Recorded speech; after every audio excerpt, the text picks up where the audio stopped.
What is going on, everybody? It's your boy Marcus Washington, and you're on the mark where we talk everything Falcons football. Man, honestly, I did not think I would be able to make it to the house in time to do uh, a live with you guys, but I left a bit early and I made good time. Actually, got to uh, watch a lot of the game at a restaurant that I was at. Shout out to Larry and the Dixon Way for getting me through it while I was in the car, man. And I know a lot of people are going to be mad about this game. I'm not. Here's the reason I'm not. I expected this. Now, credit to the defense. Defense has a great game this year. This was it.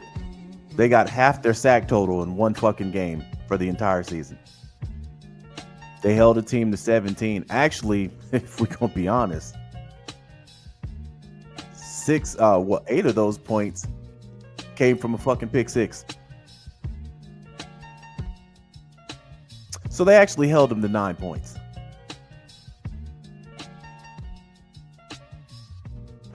So, in the one only great game that the defense has, boy, this offense just completely meltdown. Kirk Cousins played so bad, I literally, on the way to the house, thought Kirk was throwing the game. That's how bad it was. Now, a lot of this goes on Zach Robinson, too. Receivers running in the same area. Not one, not two, but 3 jet sweeps. 2 on 3rd and 1.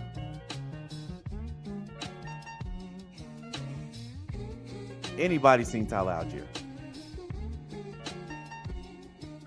Bro, it seems like the only players that we have on offense that get the ball down is Bijan and Drake London.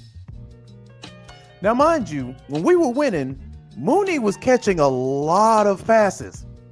A lot of them. Now it's the Bijan and Drake London show. Kirk Cousins looked absolutely fucking terrible today.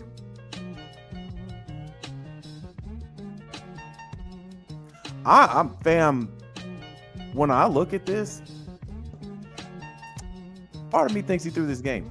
He didn't already got paid. Then there was the talks earlier this week about, hey, we could possibly trade him. And then he comes out and has this type of performance. 4 picks, bruh, and 1 pick six. 1 at the end just to put the icing on the fucking cake.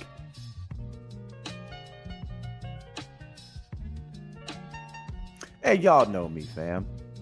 I was one of the first ones to campaign for him to get here. Now, you best believe that Michael Penix's talk is going to be loud, and I'm here for it. Nobody's above the logo, fam. Nobody. I don't care if I co-sign for him or not. Nobody is above the logo. And when I feel like you had a game where you played, where I'm actually questioning if you threw that game, when other people talk about sitting your ass down now, hey, I ain't giving up no fight. I ain't giving up no fight. But Zach Robinson got to get on the blade for the bruh. There was more than one time I saw receivers literally running the same exact route next to each other. And I'm like, oh my God. This all goes back to Raheem Morris. Every loss is on Raheem Morris from this point on. Now, the defense had a great game. But they've been butt cheeks the entire season. I can't put this one on the defense, but I'm not going to sit here and act like this is what this defense is going to look like moving forward. I'm not. And if you're putting your stock in that, you're going to be sadly disappointed. But they did enough. They did more than enough today for this team to win. Y'all had 2 weeks to prepare for this team. Bruh, beginning of the season, I was off the porch. Man, I'm back in the house with my feet kicked up. This team be lucky to make playoffs playing like this. Kirk Cousins doesn't have a passing touchdown in 3 weeks. Well, 3 games. Technically 4 weeks. But look at who's getting the lion's share of the fucking ball these days.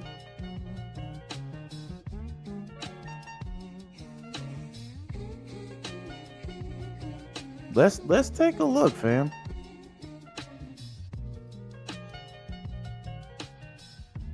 Bijan, 26 carries for 102 yards. Tyler Algier, 8 for 16. Receptions, shocking. Ray's got more yards, but then he had that big breaker, I think in the third. He was 4 for 95. Drake got 9 for 86. Bijan got another 6 for 33. Mooney got 3 for 20. Mooney's become invisible. Tyler Algier had 1 for 6. And what do you know? Kyle Pitts doesn't. He 0 for 0. Sit Kyle Pitts down.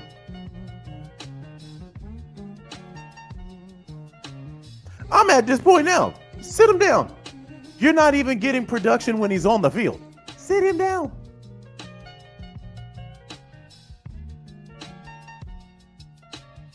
Sit him down. It's not like you're throwing to him. But this is what happens when you have the buddy system. Raheem gets his 3rd crack at it because he was our interim head coach. Then he gets his 3rd crack at it with this team again. And he hires his buddies. They're first timers. Both have been cheeks for the majority of the year. Who suffers through this the most? The fans.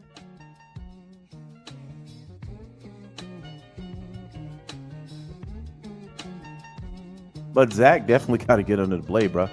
Definitely. 13 points? 2/3. Bro, 2 3rd and 1s. This man goes jet sweep. Okay, the first time I get it. You were trying to be sexy. But you ain't learned your lesson? You just said, fuck it, we gonna go for it again. This is what I mean by inexperience. And this is who we got. And now we have a head coach who is gonna ride with both of these motherfuckers till the end of the season. You don't make the playoffs, they need to absolutely clean house. And I'm talking about Raheem Morris too. Because there's no way, one, you can keep Jimmy Lake as your defensive coordinator. I don't care if this defense goes bonkers for the remaining games.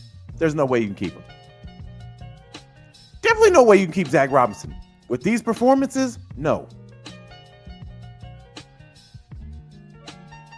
So if I'm Terry Fontenot and I'm looking at this, now we're 6-6. We're on a 3-game skid. And I trusted you with this. One guy shows up, the other guy doesn't.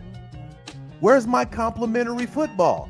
Oh, well, you know, they got to get some experience, man. Year 2. Ain't no. No.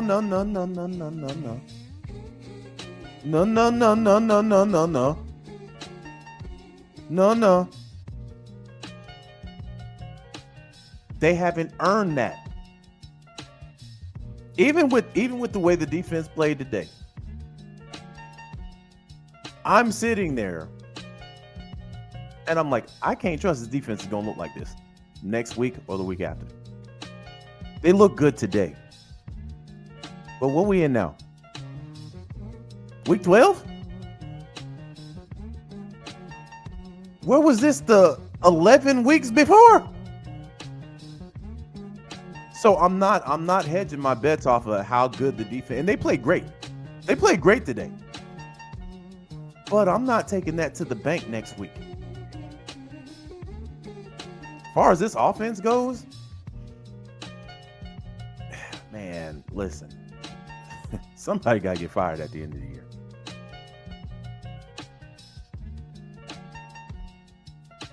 Somebody got to get fired. Somebody got to get fired. But if I'm Kyle Pitts, man, sit me down. People say, hey, man, he's lazy. Damn, go back and watch some of these games, bro. Kyle's open and ain't even getting looked at. But when the ball goes his way, and it's an incomplete. He's running lazy routes. What happens when he's fucking wide open? He ain't getting the ball. Shit's going to Drake or Bijan at this point. When we were putting up 30, that ball was going everywhere. Drake wasn't even getting targeted like that when we were putting up 30. Now it's Drake and Bijan. That's it.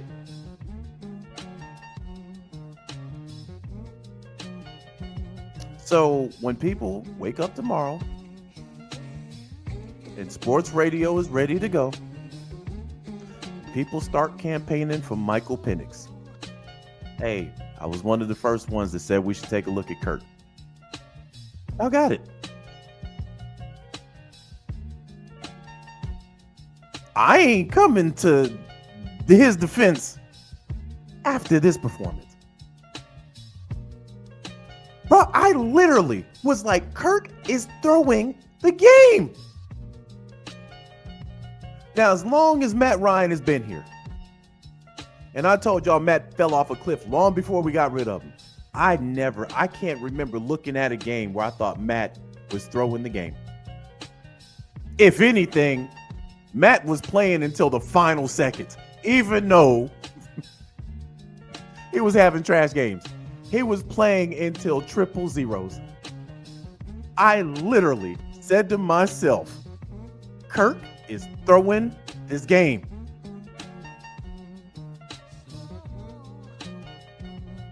Bruh staring down triple coverage and saying, fuck it, it's going there. Huh?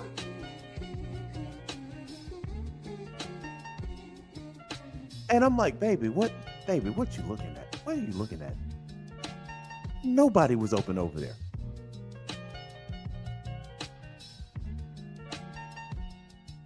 But yeah, people can start talking about Michael Penix. Now, I ain't got nothing to say. This game was indefensible.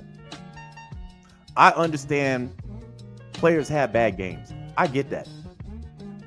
This game looked like he was throwing it. And in the first half, I'm like, man, there's got to be something wrong with Kirk Cousins. There's got to be something wrong with that throwing arm. Throwing ducks, shit was hitting the ground. I'm like, bro, what is going on?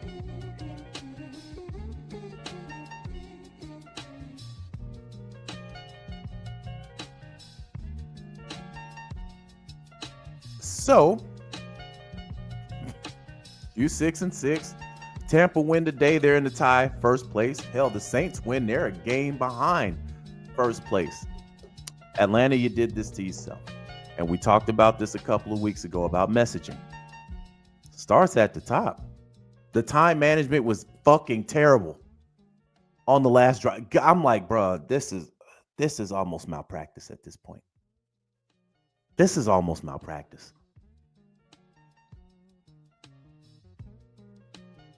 I don't see how you keep Zach or Jimmy next year.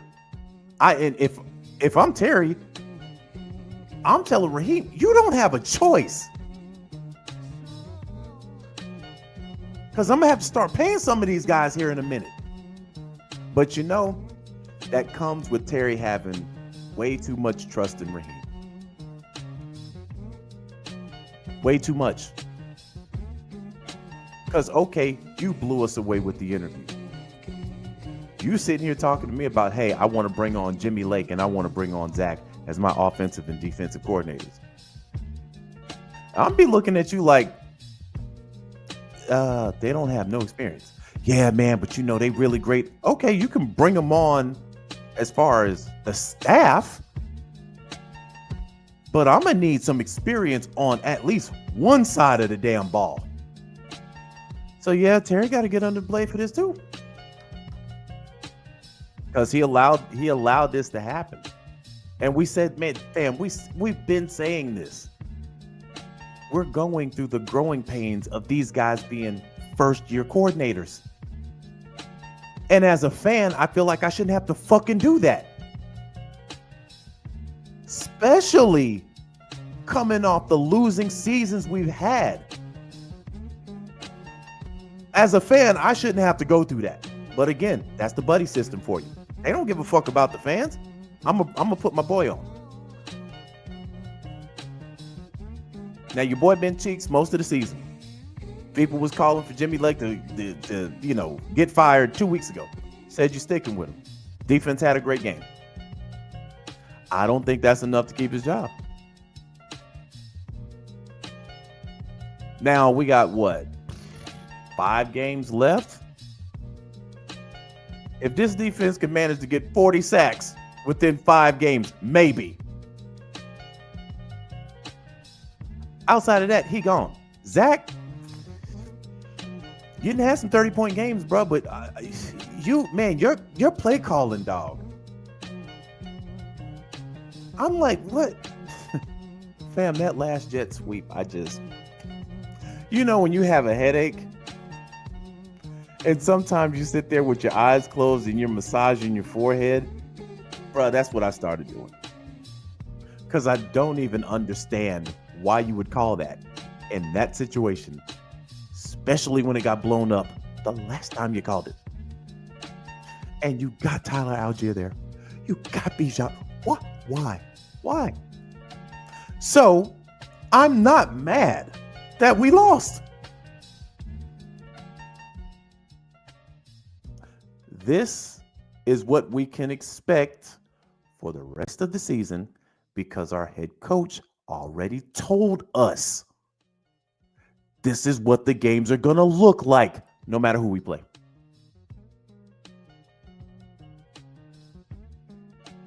And kudos to the Chargers, man. No hate there whatsoever.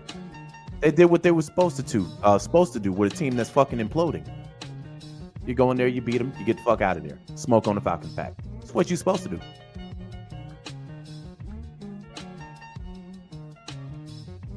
But I will tell you,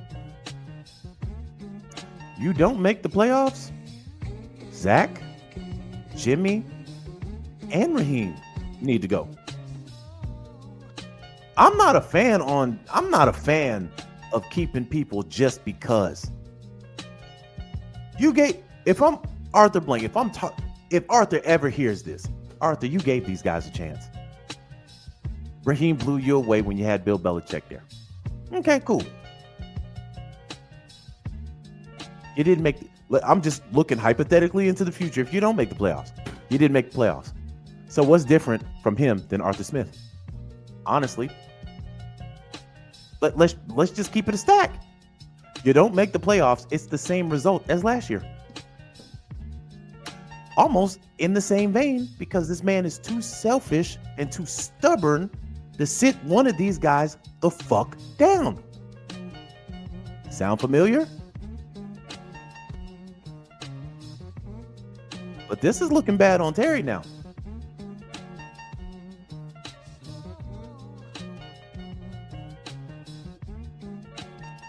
Maddie says, what's going on, Maddie? Says, if Tampa Bay wins and we're ahead, here's our schedules. We have Minnesota, New York, Vegas, Carolina, Washington. Tampa has Dallas, Vegas, Chargers, Carolina, New Orleans. Fam, at this point, and if I'm just keeping it a stack, I'd pick the Bucs. We don't know what we're getting every week, but we know Tampa gonna fight. And Tampa's without their number 1 and their number 2 fucking wide receivers. We know they're going to fight. What are we seeing now? We're seeing regression from our team.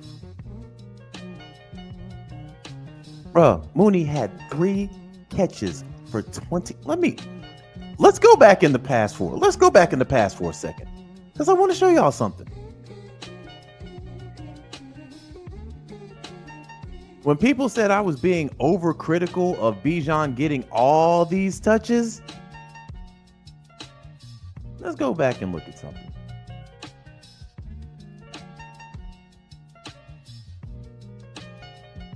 Hold on.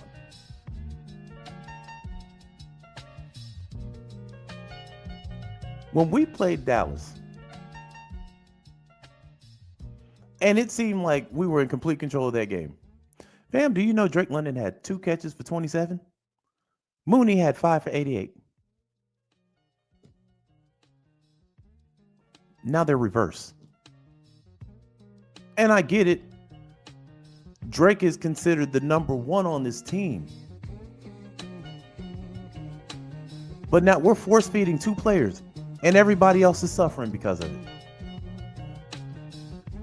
You look at the Bucs game where Kirk went all, well, this wasn't the one he went all world on. But this is the second game.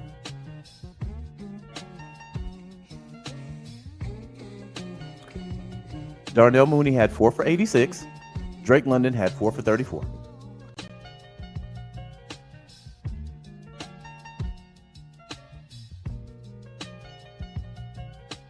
Tyler is almost non-existent now.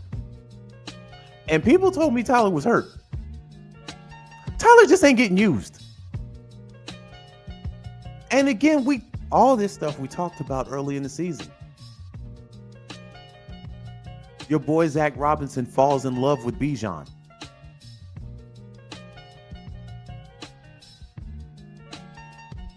And nobody else gets fed.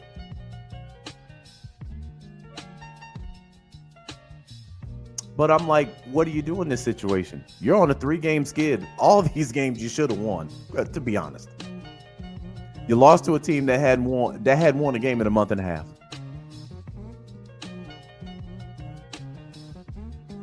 Yeah, you did that. You did that.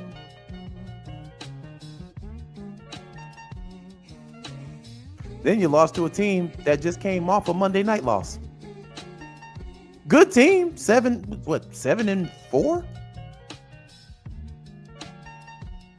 But this game was yours for the taking. Offense just said, fuck it, we taking the day off. Kirk said, I already got my money, baby. I don't give a y'all can sit me tomorrow. Y'all can sit me next week. I already got my money. And this is coming from a guy that campaigned for Kirk. Watching this game, I felt like Kirk threw that game. I haven't seen Kirk play that bad. That was dumpster juice bad.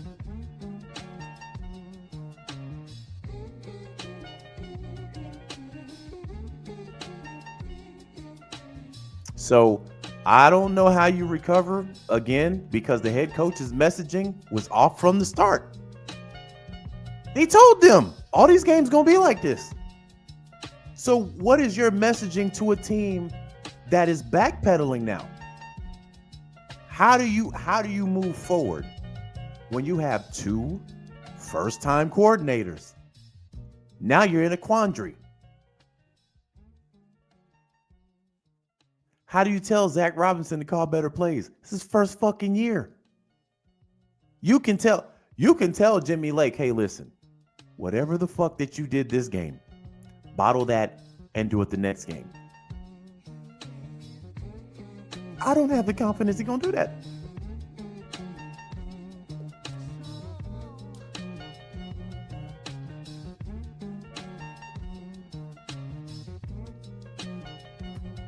Justin says 100% they won't move on to Penix this season, not even if we lose the rest. The front office won't eat that embarrassment.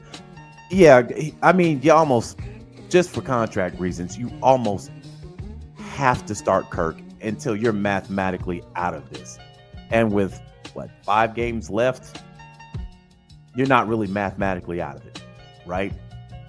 But in the offseason, all these motherfuckers can go, including Kirk.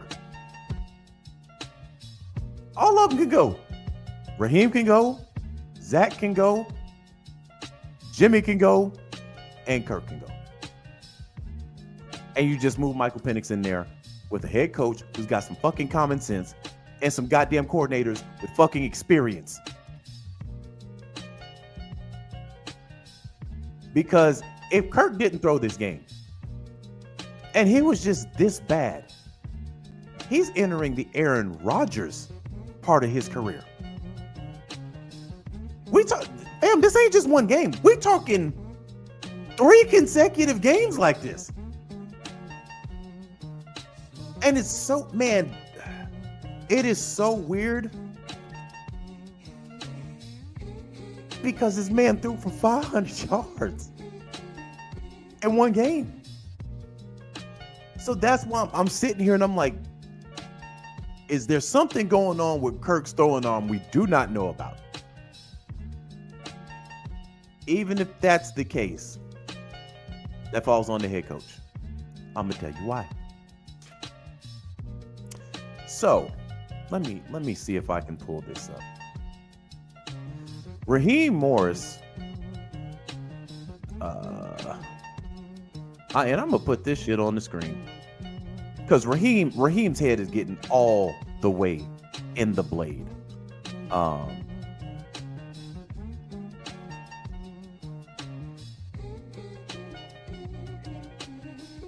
on, let me see if I can get this here.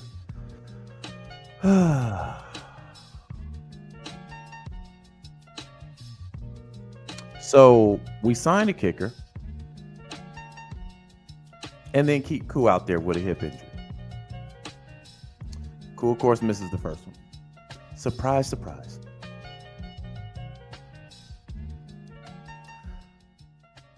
Koo can get up out of here too after this year.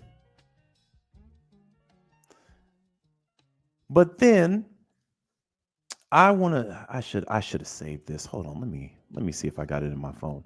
Because this actually pissed me off about Raheem Morris. Okay. So Falcons signed pass rusher. I'm reading it from my phone. The pass rush star of the Atlanta Falcons made a decision Thursday on veteran edge rusher Damone Harris. The Atlanta Falcons have made an in-house addition to their pass rush. Atlanta signed defensive lineman Damone Harris from the practice squad to the active roster.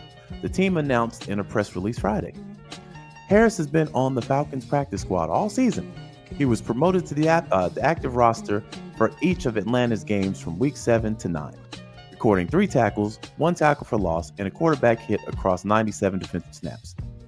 After Harris's first week promotion to the Atlanta roster in week 7 against the Seattle Seahawks, Falcons head coach Raheem Morris touted his edge setting and pressure creation. Defensive coordinator Jimmy Lake noted it was the continuation of what Harris has done all year in practice at IBM Performance Field. This is what Jimmy Lake says. We're not surprised because it's been showing in practice.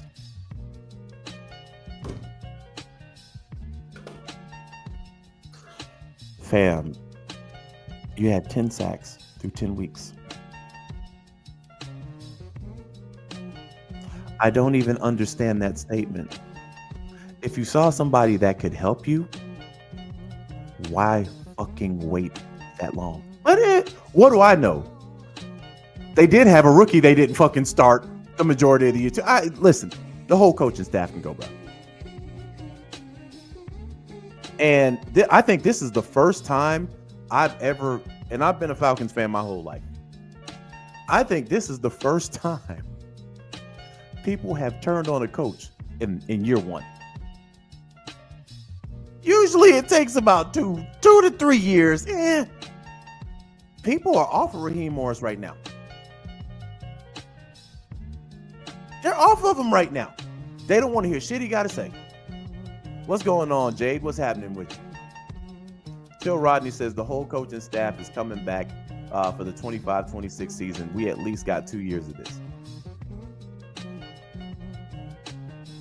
Armani says Raheem say they're sticking with Kirk. Of course, they don't have a choice. But what I didn't understand about what Raheem said he ain't throwing Kirk under the bus. I am. For this performance, yes. Kirk needs to be under the bus. He needs to be under the bus all week. Kirk need to be goddamn fixing the engine up underneath that motherfucker. The alternator, whatever's underneath that bus, he need to be down there long enough to fix. Because what I saw from this performance, bro, I'm telling you, I'm sitting there like Kirk is throwing this fucking game.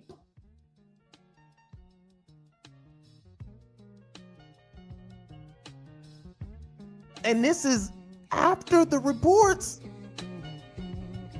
The rumors coming out, hey, man, you know, we could trade this boy in the offseason.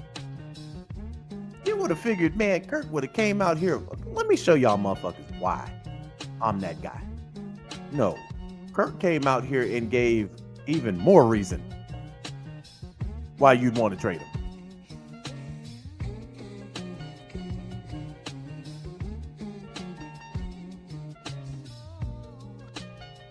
So again, he ain't gonna throw him under the bus. I will.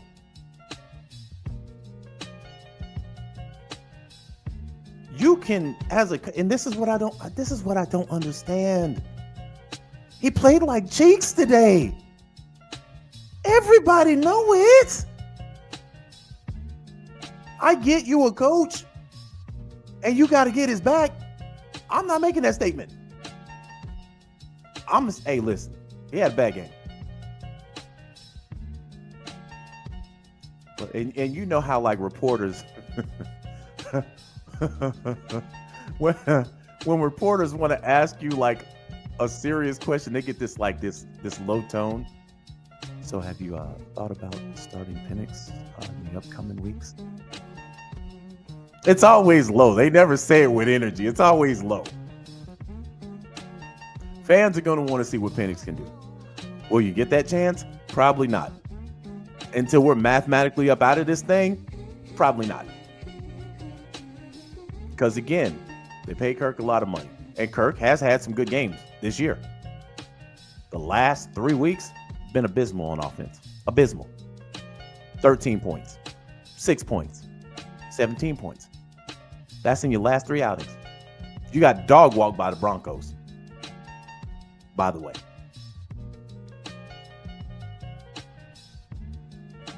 So let's do the math here.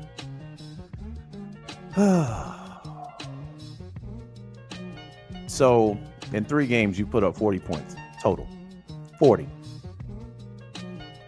Last time you played the Buccaneers, that was 1 game. You put up 31 points. So there's clearly an issue on offense. Clearly. But what I'm seeing, the last couple of games we've played, we have been very specific on 2 players that need to get the ball.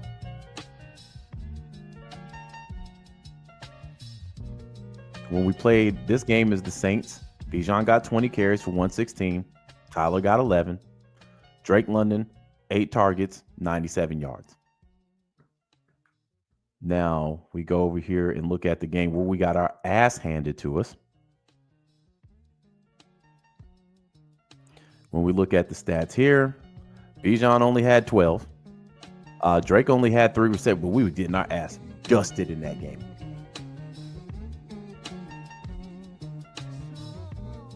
This is why I said the running game has to be balanced. We're asking where the hell Tyler Algier is. Because when Tyler was in there, Tyler was making noise. And we thought this offense was going to be built like that. At one point, I was like, see, this is why I know he's not the guy.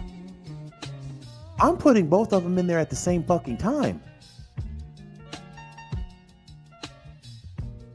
We've seen that happen how many times this year? And again, you're not even using Kyle Pitts. So whether you start him or bench him, it makes no difference. His impact is the same on the bench as it is on the field because y'all ain't using him. And again, a lot of people says, hey, listen, he's lazy with running routes. I will say, if I'm open and I don't get the ball, you think I'm going to start running full speed? I'm not getting the ball when I'm open. In some of these plays, he probably figuring the ball ain't coming to him any goddamn way. That's why wide receivers start bitching. You notice that? When wide receivers do not get the ball, they're very vocal. Kyle ain't really vocal. A wide receiver gonna get vocal. Man, I'm not out here running these routes for nothing now. Hey, did you look at the replay? You saw I was wide open there on the out route. Yeah, we need to run that again. I'm gonna be open again. Wide receivers get very vocal. Kyle isn't really the vocal guy. So he open. That shit gets thrown in triple coverage. The Drake London picked off. You don't see Kyle going over there. Hey, you saw it was open, right? No.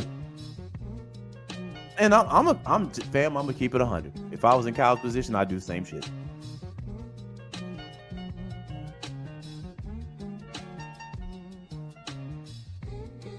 Man, you ain't running the route completely. What about all the times I did and I was open, didn't get the ball? Nobody talks about that. But I'm at a point now where Kyle can go too. Perry says, each year it's becoming more obvious the league is scripted. With the bogus missed calls and the teams looking like completely different teams from week to week, it definitely looks very suspect. Man, I've heard that, and I will say this. Watching that Kansas City and Raiders game, yeah. No team is that lucky. No team is that lucky. When the Patriots ran the table in the regular season, right? The Patriots beat down teams. They had a couple of close calls, but for the most part, they was dragging teams. Every fucking week, it seems like Kansas City is just getting out of there by the skin of their teeth. And it's been happening all year. I think we were the second team that should have beat them. They very easily could have 6 losses. Very easily. So that argument, hey, I ain't knocking nobody when they say, hey, it's becoming scripted. Because I'm sitting here saying to myself, hey, look like Kirk threw this game.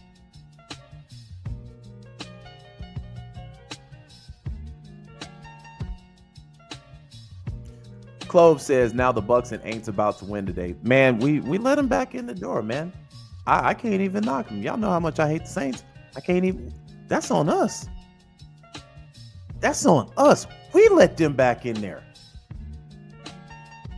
And this is coaching. The messaging is wrong for this team. The people that you hired on both sides of the ball are wrong about this team. And again, defense had a great game.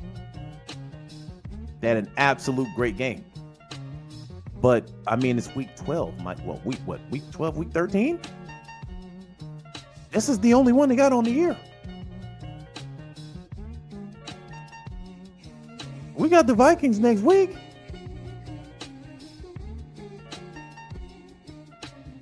And Kirk coming off of this type of game to run into his former team. And the boy been ice cold for a month now.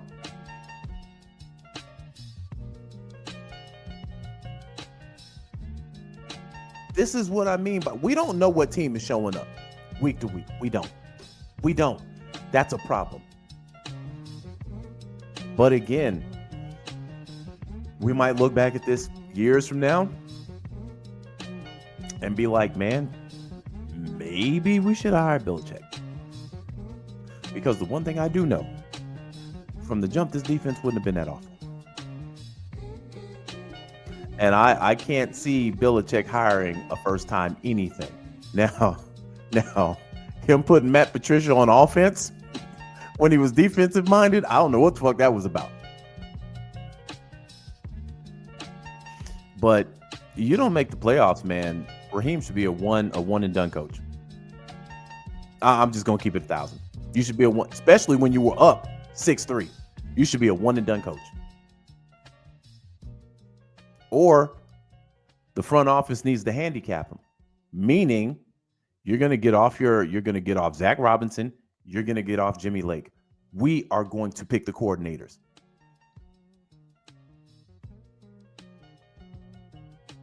And who wants to be handicapped like that, man? Honestly.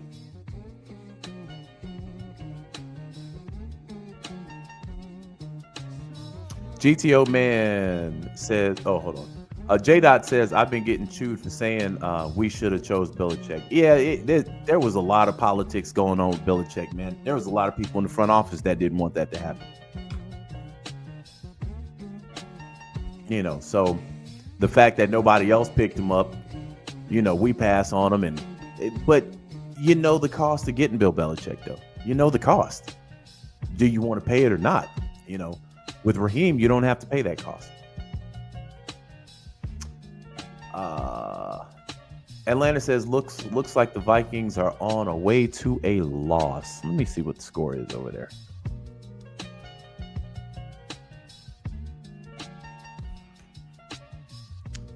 Actually, they did lose. They lost by a point. Boy, these Cardinals, man. Yep. 23-22 was the final.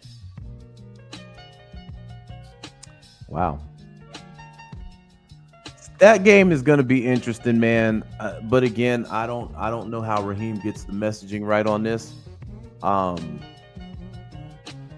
hold on. I looked at that wrong. Hold on for a second. Wait a fucking minute. Hold on. Let me go back here. Yeah, the Vikings won. My fault. They won 23-22. I'm about to give Arizona all kind of credit. They lost. Yeah, the Vikings won. They scored 10 in the fourth.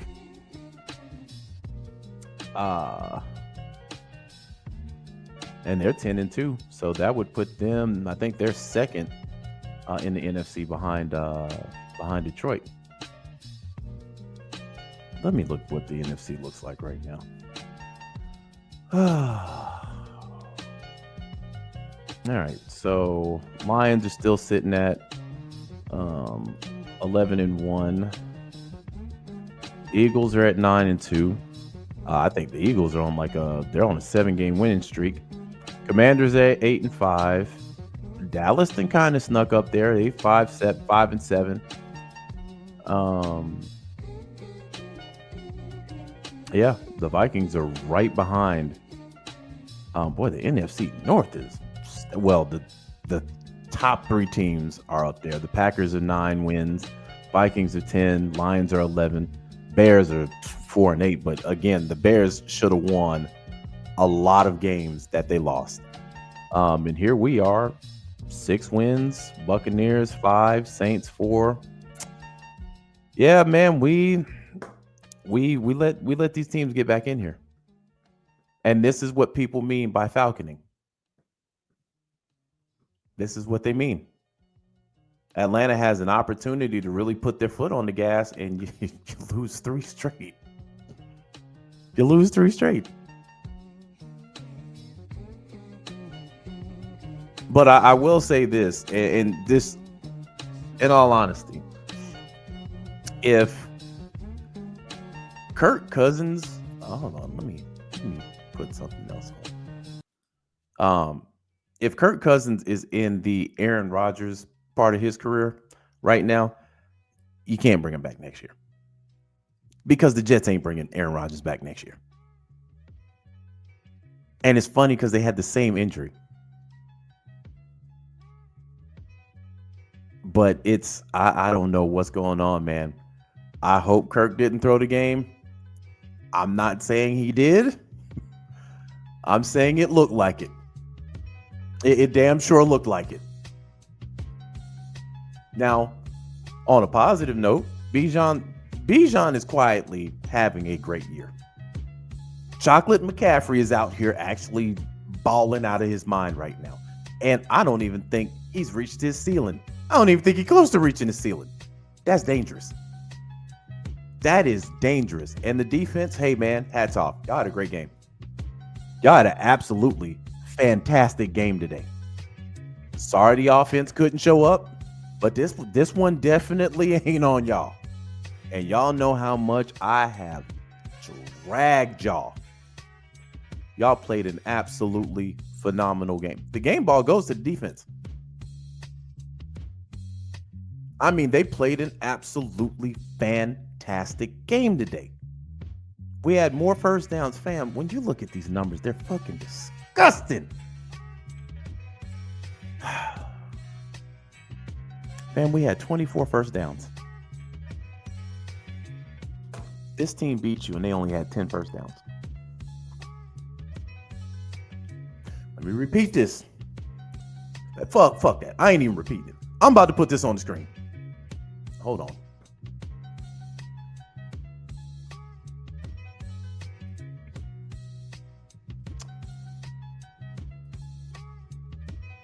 I just want y'all to take a look at that.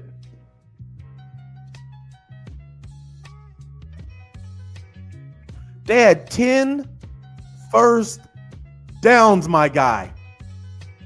We had 14 more first down, and our offense looked awful. 14 more first downs. We ran 77 total plays to their 40. These boys only had 46 plays. Defense gave you 5 sacks. 5.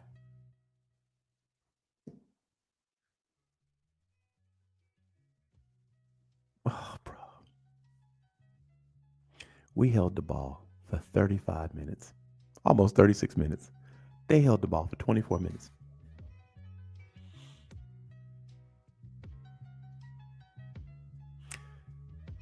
This game should be studied and how you lost. Now, of course, these interceptions definitely killed you, especially the pick 6.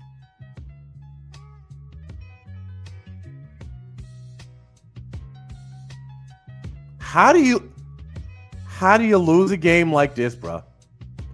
How?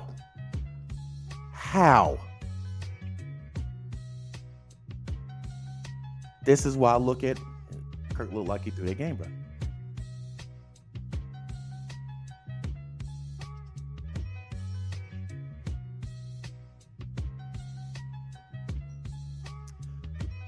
Maddie says, Lad McConkley had 110 yards in the first half and nothing in the second half, and we still lost. Yeah, man, this is about as bad as you can get. I don't really see how you can play a worse game. I guess that's the silver lining going into the Vikings game. I don't see how you play a worse game than this. Offensively, I don't see how. I mean, you can throw 5 picks. Theoretically, you could. Maybe 2 pick 6s. I don't know. Herbert was 16 to 23, 147, no tutties, but no picks. Fam, when you realize that this team beat you and didn't even see the goddamn end zone.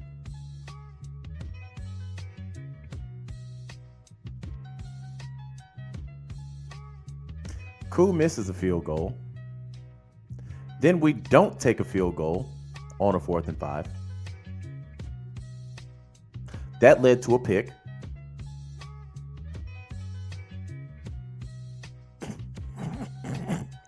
Fam, if Koo hits the field goal and then we take that field, we win the game. Oh, jeez. Okay. So, listen. Your boy Raheem Morris is in a very, very strange situation now because the messaging was off from the get-go.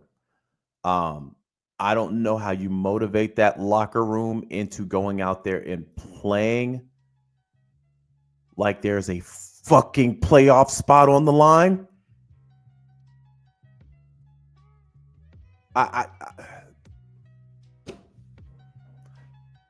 You're hogtied, baby. You hogtied to these coordinators. And you're afraid to put either one out of the box.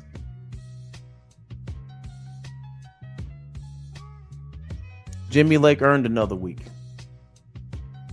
We look at this offense for the last 3 weeks. Fam, this is why I couldn't be a head coach. I couldn't. But seems like we might have been sold a little fool's gold here on Raheem. What's happening, strapped up? What's going on? Eldrick says, don't say that. They may show you how to have a worse game.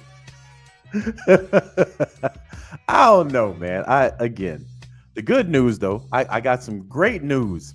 Fantastic news. Has nothing to do with Falcons. I don't give a goddamn. So, your boy is sitting. Hold on, where am I at right now? I didn't already clinch the playoff spot in the in my fantasy league. Right, your boy sitting at 10-2. I ain't lost in damn near 2 months, and look like I'm projected to win again. So your boy about to go 11-2. But see, I know everything isn't as simple as fantasy football. I know it isn't. Because if that were the case, Jimmy Lake would have been demoted in the bye week. Zach Robinson would have been on life support. Jay says, did you ever see the man about Yeah, man, that's why I got home late, man. I didn't think I was gonna make it. I was like, listen, I put in the community tab, man. Your boy might not be here after the game, man. I'll be here, at 10, because I thought I was gonna leave later, but made it on time, jumped on here. I literally pulled into the house as the game was winding down. So yeah, man, I don't know. I don't know where to take this. I will do this though. I'll put the stream yard up. Not that long though, because your boy about to get a nap. But your boy about to get a nap. I'm just gonna be honest. This is one of those games, fam. I'm not gonna stress myself with. I'm not. But it's so unfortunate to Falcons fans. It is so unfortunate, man. Because it's like we can't get everything in one blow. We can't get a great offense with a great defense. There's always some type of stipulation that comes with this shit.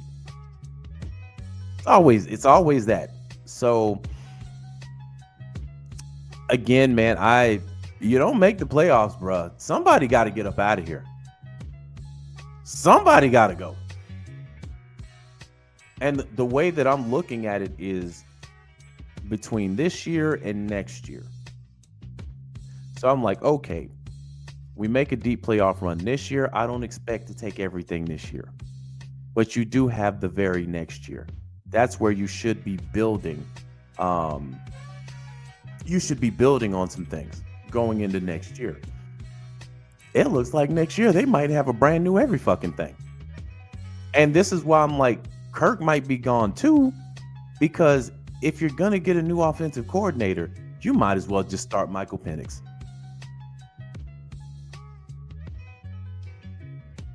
It makes sense. Would I feel bad for Kirk? No, because Kirk done got paid. And after today, Kirk got to play like a goddamn MVP for me to change my mind about that.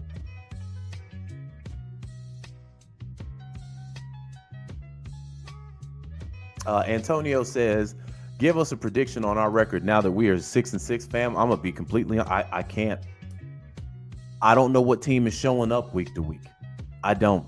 When I jumped off the porch and said we were going to win 13 games, that was contingent on our defense was going to look similar to last year. Did not happen. Then our offenses started to sputter. I couldn't even tell you what team's showing up next week. I'm just going to be honest. The only thing that I can really tell you that's probably going to happen is Bijan's going to have a good game. That's about it. Everything else is up in the air. Everything. The time management at the end of this game. Chicago fired their coach based off of goddamn coaching negligence. Let me tell you why. Let me show you why they fired their coach. I'm gonna show you. And when I look at what we did in that final stretch,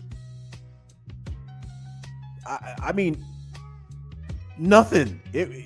Fam, Jesus, I'm at a loss for words right now. But it was terrible. It was fucking terrible. No sense of urgency. No Nathan. Nothing. But let me show you. Hold on, let me see if I can pull it up real quick.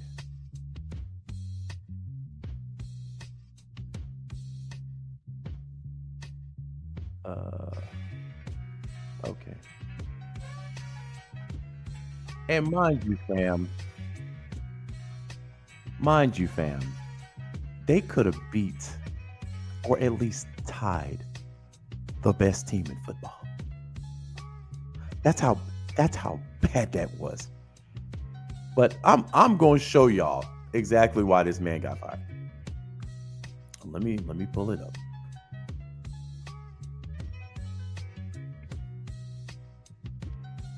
So this is right after the sack. Hold on. I think we gotta. And we'll play it from here. Looking for him. Nothing's there except Lion defenders, including Ezekiel Turner, who got to him first. Second and 17. Down. Clock running. Williams in trouble again. Splits the defenders and takes off. And mind you, gonna fight Branch for every inch. Mind you, Caleb was having a monster half. A monster half, bruh. Against the best team in the NFL. Shelton has returned for this shotgun snap. Back to Williams. Pass. Broken up.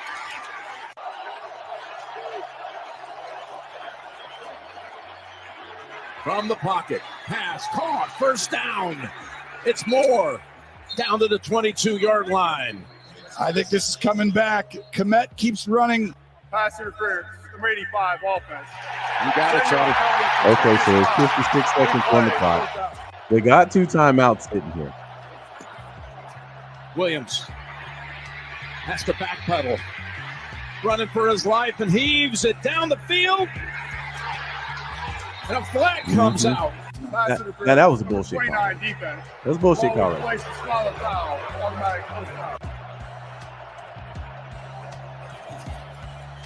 No one. We got one timeout left. And down They're on goes the fringes right Williams. Intended for Odunze. This ain't even playing Monday morning quarterback. You have a rookie quarterback, right? You got a rookie. Actually, damn, I don't know why I got all the way back over here. All right. So, God damn it, hold on for a second. So you got a rookie quarterback, right? And this is what I mean by an experienced person. And he's been a coach before, which this makes it negligent. You got a rookie QB. You got one timeout in the chamber. Take the fucking timeout. Get the right play in there. But instead, this is what he fucking does. They have a light box. Clock is running. Actually, hold on. I wanted to show the sideline. And down. That's where they should have called the timeout. Williams. So Darius Smith. Well, this is supposed to be a quarterback draw. They have a light box. Clock is running with 15 seconds, now, and it's 3rd and 26. Look at where the field goal target is. Not really that far, right? You're going to call the timeout. You're going to try to run a play to at least get within field goal range, right? So if you would have called it at fucking 31 seconds, you could have ran a play, already had your special teams ready to run out there, get the kickoff, and tie the game. This coach did none of that shit. Not only did he do none of that shit, he didn't even communicate with the quarterback. They have one timeout left. This is like the light box. You could have gotten numbers, but just didn't. You better hurry. Oh, no. No, this is no. disaster in the making here. You're going to have to do something when it comes down to this play. Incomplete, and the game is over. Completely botched at the end by the Bears. Now look at this guy. You can just tell by the look. He don't deserve to be a coach. But in the NFL, they allow inexperience in the door every fucking day, over and over and over and over again. And I don't like it because the players have to sit through this shit. The fans have to sit through this shit. This guy is not the guy to coach. He should never, ever, ever, ever, ever, ever, ever get another head coaching job. But you know what? Inside of 10 years, I bet you this motherfucker does. If you're not good at what you do, you shouldn't get an opportunity to do it. So when I look at guys like Zach, and I look at guys like Jimmy, and I'm like, okay, they're not ready. People are talking about firing these guys. I'm just simply saying demote them. That's all I'm saying. Demote these guys. Some of the fans want these guys up out of here for good. But this is what happens. Look at his face. Look at his face. Yeah. No emotion. I can't believe they didn't take a timeout. You just assumed they would have taken. They're looking around like. And what he did is he fucked his goddamn players over because they balled out in the second half of that game. Caleb couldn't have played any better than he played. They balled out. And your head coach said, you know what? Fuck y'all. Cancun on 3. Now, if you're a Chicago Bears fan, you were disgusted by this because you got to live through it too. When these coaches and these players are gone, the fan base is still there.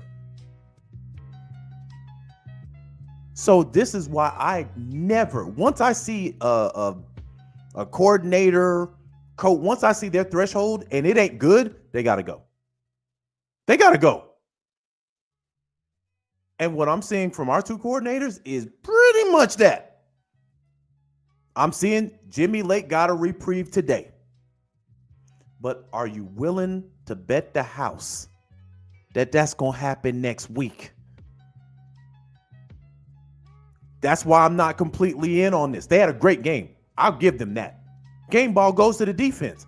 But, bro, if you think I'm going to sit here and say, man, you know what? Defense going to hold Minnesota. They're going to hold them to 9 points. You tweaking. You big tweaking. The Chargers don't put up a lot of points any fucking way. So this team could very well give up 30 points next week. We right back in the same spot. And we still were playing that soft ass zone today too. We were just able to get to the quarterback 5 times. We were able to get off the field when we needed to. There was some great jumps from this defense. Not gonna lie. But bro, I'm not. You tell me to put money on this next week, I'm keeping mine in my pocket. So with that being said, I'm gonna bring in AFF. What's happening with you, fam? Hey, what's going on, brother Mark? How we doing today? Oh man, you know, going through the motions and everything. What you got for me? Man, I was just about to comment on. We was talking about the Bears head coach being ready, and that was going to be you actually. Was Raheem Morris actually ready?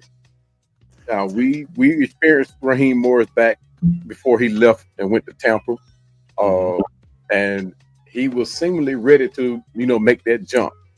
But just like a lot of coordinators, that does not equate to you being a great head coach. Mm-hmm. The same thing that happened over in Dallas when Dallas promoted Jason Garrett. Jason Garrett, when they promoted him, Jason Garrett was seemingly at the time the best offensive coordinator at that time. But when he got promoted to a head coach, he said like he couldn't put Dallas team back together or couldn't equate to a playoff win. So that same thing it rings. That's the first thing I thought about when we brought in Raheem Morris. Yes, I was fully on board with Raheem Morris being the head coach because he was that guy that got teams to buy into his system. And at least during that time when he was here before he left, I mean, that's on offense and defense. When players came off the field, they surrounded. They went over and surrounded Raheem Morris, and actually, they played good during that time. But like I said, the true question is, is Raheem Morris ready to be that head coach? I mean, he went to Tampa Bay and Tampa Bay was already set. You know, they just needed a defensive coordinator. You know, was he making the calls? Who knows? But he went into systems that were already on the rise and making huge improvements to their team. So there was like no real player that they had to bring in and complete the team. The team was there. Raheem Morris just had to coach him up, which he can as a coordinator, but as a head coach. And with him bringing in 2 brand new coordinators, I mean, we have no veteran leadership on the team. So when Raheem Morris is looking for answers, which he looked like he is now, the way the camera hits him, it seemed like he just looked for answers, don't know which way to go. Who is he going to lean on for answers? I know you got 29 coaches on your team, but you don't have one that you can lean on, for answers. Same thing with Zach Robinson. Same thing with Jimmy Lake. And even from a player personnel standpoint, we have no veteran leadership. Kirk Cousins is not that leader. Grady Jarrett, he leads by example. We miss Calais Campbell. We miss him. Rashawn Evans, why isn't he back? We so-called signed him, so where is he? You talking about a tackle machine, a tackle master.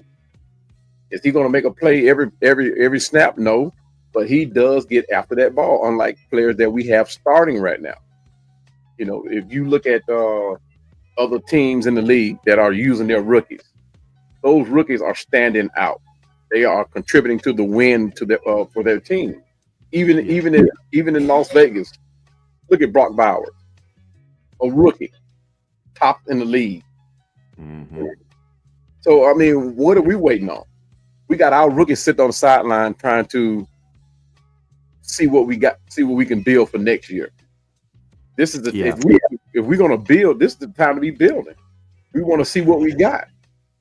Yeah, I don't understand a lot of the moves that are being made. And again, when we look at some of these guys, and they might not be meant to be head coaches. I hear people talking about Arthur Smith is in Pittsburgh and he seems to be doing great. Well, one, he's just the offensive coordinator. He's not the guy making the big decisions. The guy that's making the big decisions has never had a losing season. Right. So it's not completely on Arthur Smith. They have a great defense also. Right. So, when you hear people make, kind of like these sweeping indictments of, because I've heard people talk about, Ryan Nielsen in the Jags and how bad their defense is. I'm like, bro, that team has kind of been pretty bad for a while. Somebody tried to make that same argument with me about Jeff Ulbrich and the Jets. And I'm like, you do realize before Robert Saleh got fired, they were a top 10 defense. And then last year, they were a top 10 defense without Aaron Rodgers.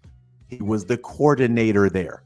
So, again, man, and I'm going to give Jimmy Gray and I'm going to give that defense their flowers today. They did their damn thing, but we're talking about one time in 11 or 12 weeks.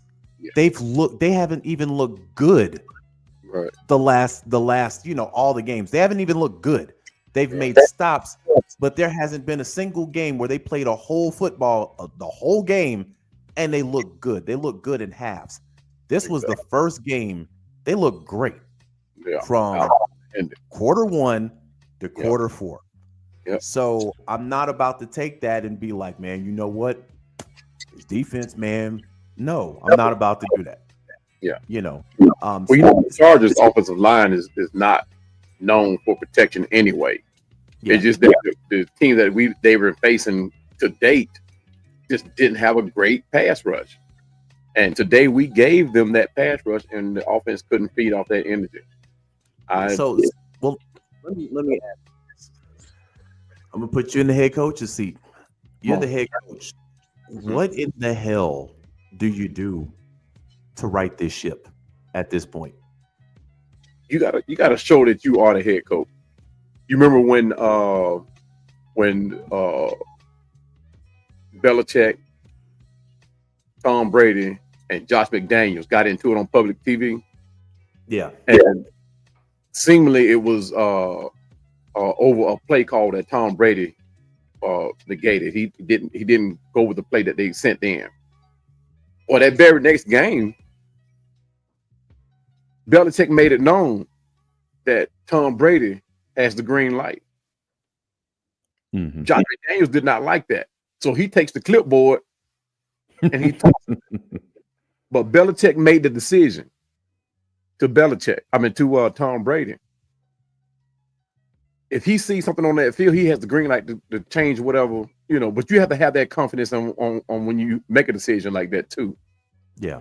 The thing it is, he stepped in as a head coach and right the wrong. We have not seen that not one time for Raheem Morris this year. Not one. I mean, granted, you see him when the camera hits him, he arguing referee calls. But as far as player personnel, talking to another coach on the sideline, you haven't seen not one time. At least the camera hasn't showed it. Let's put it like that. And the games that I went to, I pay attention to stuff like the small stuff. I want to see the players and the coaches interacting with the head coach. I like that. But I haven't seen it not one time this season. And Coach Raheem Morris had to show that he's in control. And so far this year, he seemed like he's just riding the coattail, trying to see what like he's still in the preseason. In the OTAs, still trying to figure stuff out. Yeah, I definitely think, every loss we take for the remainder of the season is on Raheem, for one of the reasons. One, the buck stops with him. Yeah. I don't like the messaging that he has for this team. I don't. When you hear him in the locker room say all these games are gonna be this way, and you're like, okay, so you mean to tell me if we play Carolina, it's gonna be this way? We're clearly a better team than them. But what that does is that gives the players the mentality that all these games are going to be nip and tuck and close. Right. And what usually happens is the team starts playing to the competition. Yeah. So if they get up 14 points, they like, okay, well, we can take our foot off the gas. I don't care how bad that team is. That's a professional football team on the other end. So to me, what Raheem seems like at this point is a glorified cheerleader. The man hasn't had to make a gut decision at this point. And to me, I'm looking at some of the play calling from Zach Robinson. I'm seeing two receivers run the same route in the same fucking vicinity. I'm seeing this from the restaurant. So I'm seeing this guy on the sideline. Yeah. Why are y'all trailing each other like that? That can't be a good play. Right. So I got the headphones on. Zach, what the fuck are we calling up here? Yeah. Well, the second time we ran that jet sweep, I would have told Zach, I don't ever want to see that fucking play again. Exactly. I don't ever want to see it again. This is where you got to start pulling rank. Right. When I was in the military, you could be all buddy. Exactly. But when a decision had to be made and there was a back and forth, you better somebody had to pull rank. Exactly. Somebody had to say, well, listen, goddammit. Yep. Listen, private. Mm-hmm. This is what I want done. Right. Exactly. And they got to fall in line and do that. He is the HNIC. Exactly. That second jet sweep, I kid you not, fam. Yeah. If that would have been me, and Zach ran that same thing on 3rd and 1 in the 4th quarter, I kid you not, he's fired. Right. I kid you not. If I'd have been like, I never want to see that again, and you run that again in the 4th, you fired. Done deal. That play, I'm surprised it's still even in the playbook. So when they ran that play against Pittsburgh, it didn't work. They ran it against Philly, it didn't work. Even though we won the game, it didn't work. It ran against Tampa Bay. We beat that game, but it didn't work. They read it just as soon as you put it in there, and especially against the Chiefs. That was the play that done us in. So I'm like, wow, still running. It doesn't. I understand you want to keep it balanced. Yeah. But you got a host of other plays you can run plays, especially run plays that you can go with. Yeah, but I mean, it rarely works on any other team either. Miami uses it to get Tyreek involved. Mm-hmm. Dallas will use it to get CeeDee Lamb involved. These are guys that have speed. Right. When you run it with Tyreek Hill, if he gets that edge, that's your ass. Yeah. But even now, teams are figuring that out with Miami. So when they see Tyreek go into motion behind Tua, you already see guys moving in that direction to stop it. So I'm like, I don't understand why in this game he thought that was gonna. Bruh. Again, this goes to Raheem Morris being a damn cheerleader. Yeah. Instead of pulling rank and saying, "Listen, if I'm talking to Jimmy at this point, this would be my messaging to Jimmy. Keep the defense just like this. Yeah. More man coverage. The zone. Listen, we paying AJ a boatload of money to be on an island with somebody. Mm-hmm. We got to trust the process. We got Simmons back there. We got Bates back there. We have to trust the process. Right. But I want more guys in the quarterback's face. So whatever you did today, just keep it there, right? With Zach, my messaging is simple. Yeah. We got 5 more games. You don't score more than 25 in any of these games, you out of here at the end of the season. That's just it. I don't care what your game plan is at this point. It better equal more than 25. If not, we don't even have to talk when the season's over with. You already know you fired. Right. Exactly. That's leadership right there. Exactly. Like sometimes you got to go into a room and just let people know what's up and then walk out. No conversation. I'm the coach. You make the example you make gets a lot of people attention. Yeah, this is what I don't understand. And this is a problem. And I'm going to bring C-Double in here real quick. This is the problem I have with somebody like Raheem Morris. These are guys that he hired. But it seems like they buddy, and he don't feel like he got to pull rank. Right. We 6-6. I'm pulling all rank. I don't even want to hear y'all talking at this point. Now, we can kick it on Tuesdays and Wednesdays. Yeah. If he drinks beer, hey, we can have a drink or two. When we lose it, you ain't gonna want to drink with me because I'm gonna be talking reckless to you. Yeah, for certain. But y'all don't have an option. This is the mandate.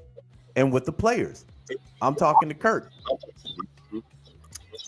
I don't want to see another pick the remainder of the season. Yeah. I don't want to see another pick. And listen, I know we got you. I know we paying you $180 million. Mm-hmm. But bro, this franchise did eat Matt Ryan's dead cap. So Yeah. just know that. And we got a guy behind you. We didn't have that with Matt Ryan. We got a guy right behind you. Yeah. Who we can just plug and start playing. Mm-hmm. If I gotta go up there and tell Arthur to eat that cap, God damn it, we're snacking strong tonight. Exactly. But the game that you played today, I don't ever want to see it again. Exactly. I don't ever want to see it again. And I don't think Raheem is having these conversations. To be honest, I don't. I don't see it in I think he's going in there and he's saying, "Hey guys, yeah, way to get at it. We'll get him next time." He's definitely that buddy coach. Yeah, we'll get him next time, Tiger. Just hey, Kurt, you know what? You had one bad game, man, but get him, Tiger. I've done it. So C-Double, let me bring you in on this and let me ask you this. Yes. Let's say you're a player in the locker. Let's just say you're a player on offense in the locker room. Okay. Kirk Cousins walked in there. What are you saying to Kirk Cousins at this point? I'm not going to say anything. I'm just going to give him a big hug, and then I'm going to grab my hand, grab him by the throat, put him against the locker, and just say, if you ever put me in this situation in my life again, I will make sure I finish this. I don't ever want to see no swag surf. I don't want you being all geeky. I am going to put my foot in your ass. And then if Raheem sees me doing this and does we've cut ties with C-Double, I'm going to look, go, yeah, because I put my foot up their ass because nobody else was doing it. Because I'm sorry. There ain't no way in hell I'm just smiling and going, great game, guys. Great game. Great game, guys. Man came out as soon as the game was over saying, Kirk Cousins is still our guy. Why would we bench him? Which, let's be honest, we all know that was going to happen.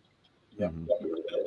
I mean, look, this man is just reckless as a coach. He didn't learn his lesson in Tampa. Let's just say what it is. He goes on these teams where the defenses look good, and he just does this number. Yeah. And then this guy really must be smart. I fell for it. I thought, hey, this would be a good guy to get. Yeah. No, because he goes and gets an equivalent to an 8th grade fresh subby to be the offensive coordinator with no one to help him. He gets his homeboy who they eat chicken wings together at the strip club. And trust me, that wasn't Jimmy Lake. I don't give flowers. I'll give you credit. I'll nod the head. I ain't giving no flowers. Yeah. What I'm going to say is that was Jerry Gray's defense. That wasn't no Jimmy Lake. Exactly. Yeah. Jerry Lake. I can somewhat agree with that because we had talked about who's making the adjustments at halftime. Mm-hmm. The first half is terrible, and then all of a sudden the second half they kind of clamp down. And it seems like this week they were playing like the second half the whole entire game. Yeah. So I'm gonna give the defense the credit because again we had 10 sacks and we had 5 in one game. So that definitely is an improvement. I need to talk to Jerry Gray. I want to know how does he have the patience of Job to be around these idiots because of the fact that if this man was around and they said, okay, you're coming up with the defense, but we're going to credit Jimmy. I'm looking at him going, I'm going to kill this mother. I mean, just push the man overboard. I'm sorry. But I'm just like watching the game and I'm going, so what happened? Did Zach and everybody go together for turkey and they're all asleep and they're just sleepwalking through the game like Georgia did against Georgia Tech? I mean, what the heck? Mike Bobo and Zach Robinson are related. No one can tell me otherwise. Those guys are related because those play calls, I don't get it. Yeah. But honestly, we look at the coaches. Guys, it's only one man's fault, and that's Mr. Ha Kiki Raheem Morris. All right, he has the gift to jab, but he ain't got the gift to coach. Yeah. There's a video out there where Ryan Clark is like, "How are you going to get stops?" And this man goes on like a 5-minute rant about how he's going to believe in them. But you got 10 sacks. Yeah. I mean, you believe? So I guess you just didn't believe enough in Judon. I guess you don't believe enough in Ebike, but all of a sudden we believe. No, you just don't know how to coach. And I know it sounds crazy, but when I saw the Raiders with their offensive coordinator and saw that it was Norv Turner and his son together, I was like, why can't they do that? Get an experienced old head there, help it out. You don't have to embarrass the guy, just something. You have it with Jerry Gray, but you don't, we say we don't use it, but trust me, Jimmy Lake didn't get smart people. Yeah. Even with I refused. Even with Chicago, Chicago fired their offensive coordinator and then brought in another one. It just seems like it's clicked with Caleb Williams. But again, when you have an idiot coach, this is what really hurts me when I see stuff like that. Mm-hmm. You see the 50+ men on that roster. Yeah. You see the assistant coaches. You see, everybody. And one fucking man cost that team.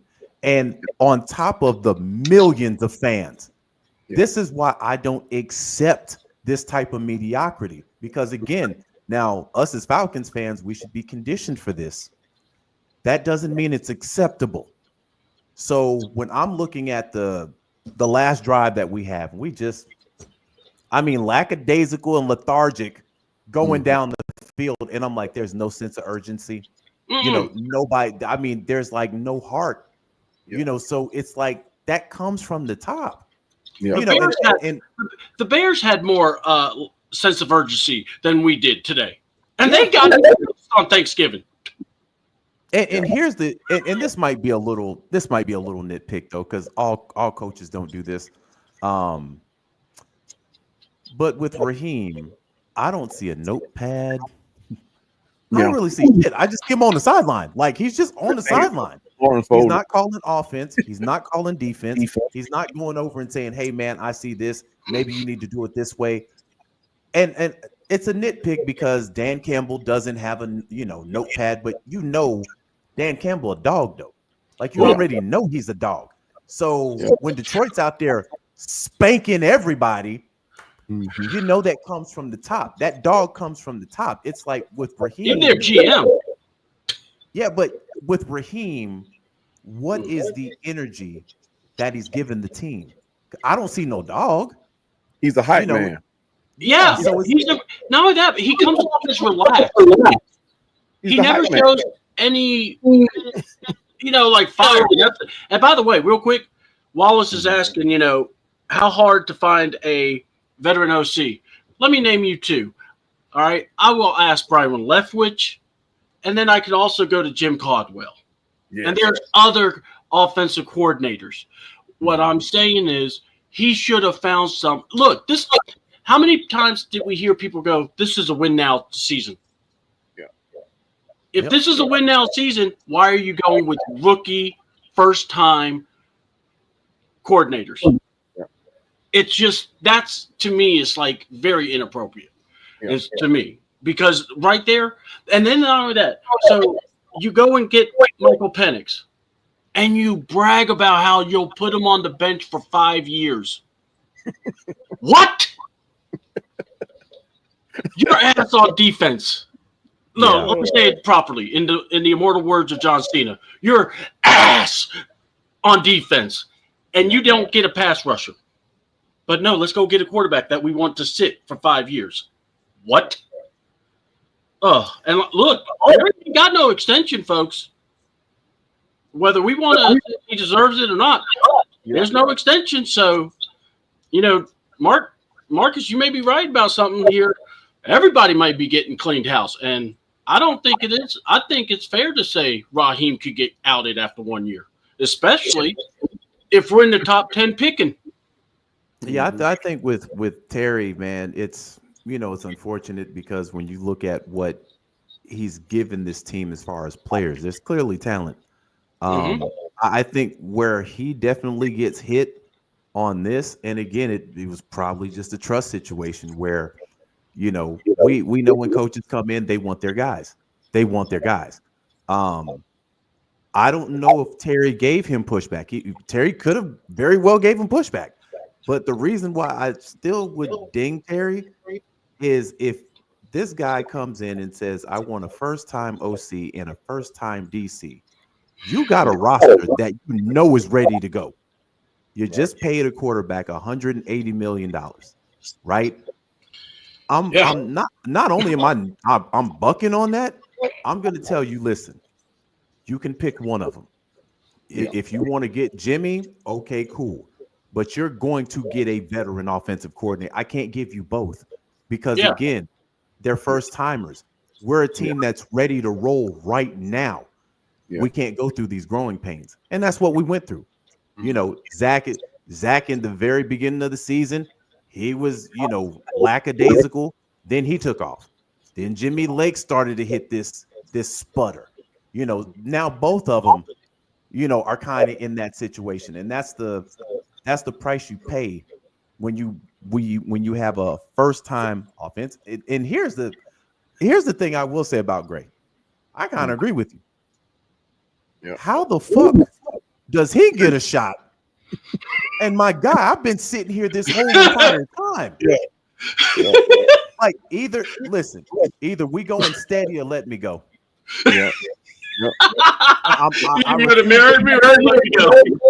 I refuse to be the side dude in this relationship. I refuse to do it. Matter of fact, you overlooked me and said, hey, listen, I like this one right here.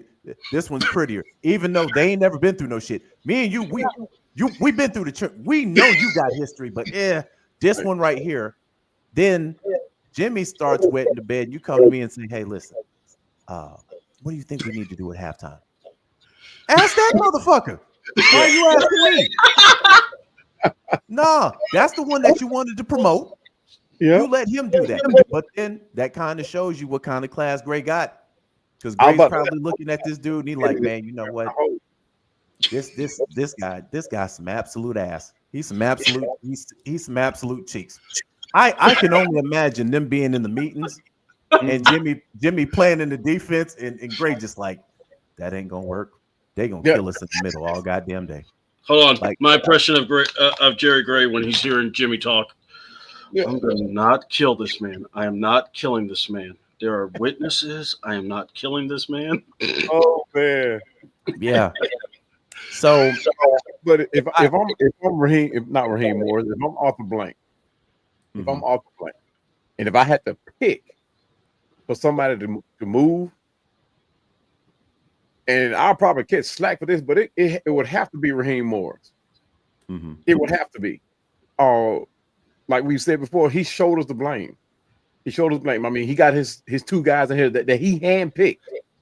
So if he goes, more than likely, maybe so, those two are going to go with him.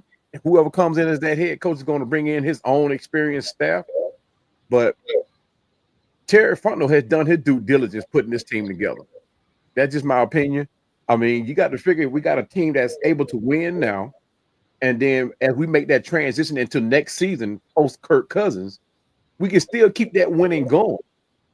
Mm-hmm. Barring we get rid of people like Kyle Pitts, and God forbid, Grady Jarrett's going to come up on his time where he has to depart. But you talk about the money that Terry Fontenot has saved up until this point. And able to have a team like this going into the next season, and everything looks positive, except the way we're playing now. So you gotta look at the head coach and the coordinators that are not having team that we like the team we have now. If you look at it, if you bring in and this is going to Mr. Wallace Smith too. If you look at it, if you had brought in anybody else as a head coach, offensive coordinator, this team will be somewhat successful. Not saying that we aren't successful now, but going down into the future, everything doesn't look bleak. I mean, look all too positive going into the finishing out of this season. But if I'm Arthur Blank, I'm making a statement somewhere. Of course, he's not going to make that decision because Arthur Blank is like a suited up Raheem Morris anyway. But he's far better than the Rankin Smith family when they had the team. But if I'm making a statement, a statement has to be made somewhere where this team gets the message. Either we win or somebody has to go. There's going to be hell to pay. And right now it seems like Raheem Morris is that guy that's going to have to pay that hell. I mean, well, he looks like a big hype man for the team as opposed to a head coach. Yeah, he's definitely gonna get a lot of blame coming off a bye week, and the team offensively did not look like they were ready at all. No. Defensively, that was kind of a pleasant surprise. You see the first sack, then you're like, okay. Then you see Ebiketie get a sack. I'm like, okay. Then you see him get another sack. Then you're like, okay. Then you see Grady. Grady actually had a sack. Yep. And Herbert got away from that one, but then he had to unload the ball because somebody else was in his face. Mm-hmm. So you kind of look at in their first possession was a turnover. Yeah. So you're like, okay, I like what I'm seeing. And then this offense just said, man, you know what? Yeah, we're going to crap today. We all right. We don't want to play today. We gave you one touchdown. Why you want more?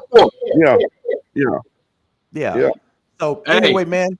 Real quick. Yeah. Because I don't know if you saw this just yet. So Raheem Morris commented about Kirk Cousins being the QB1. And I got the full quote if you would like me to read it real quick for you. Okay, go ahead. This is Tell me if this is a rah-rah guy or, someone that you can really stand with here. We have no issues with that man. I don't think that's going to be an issue around here. That guy carried us.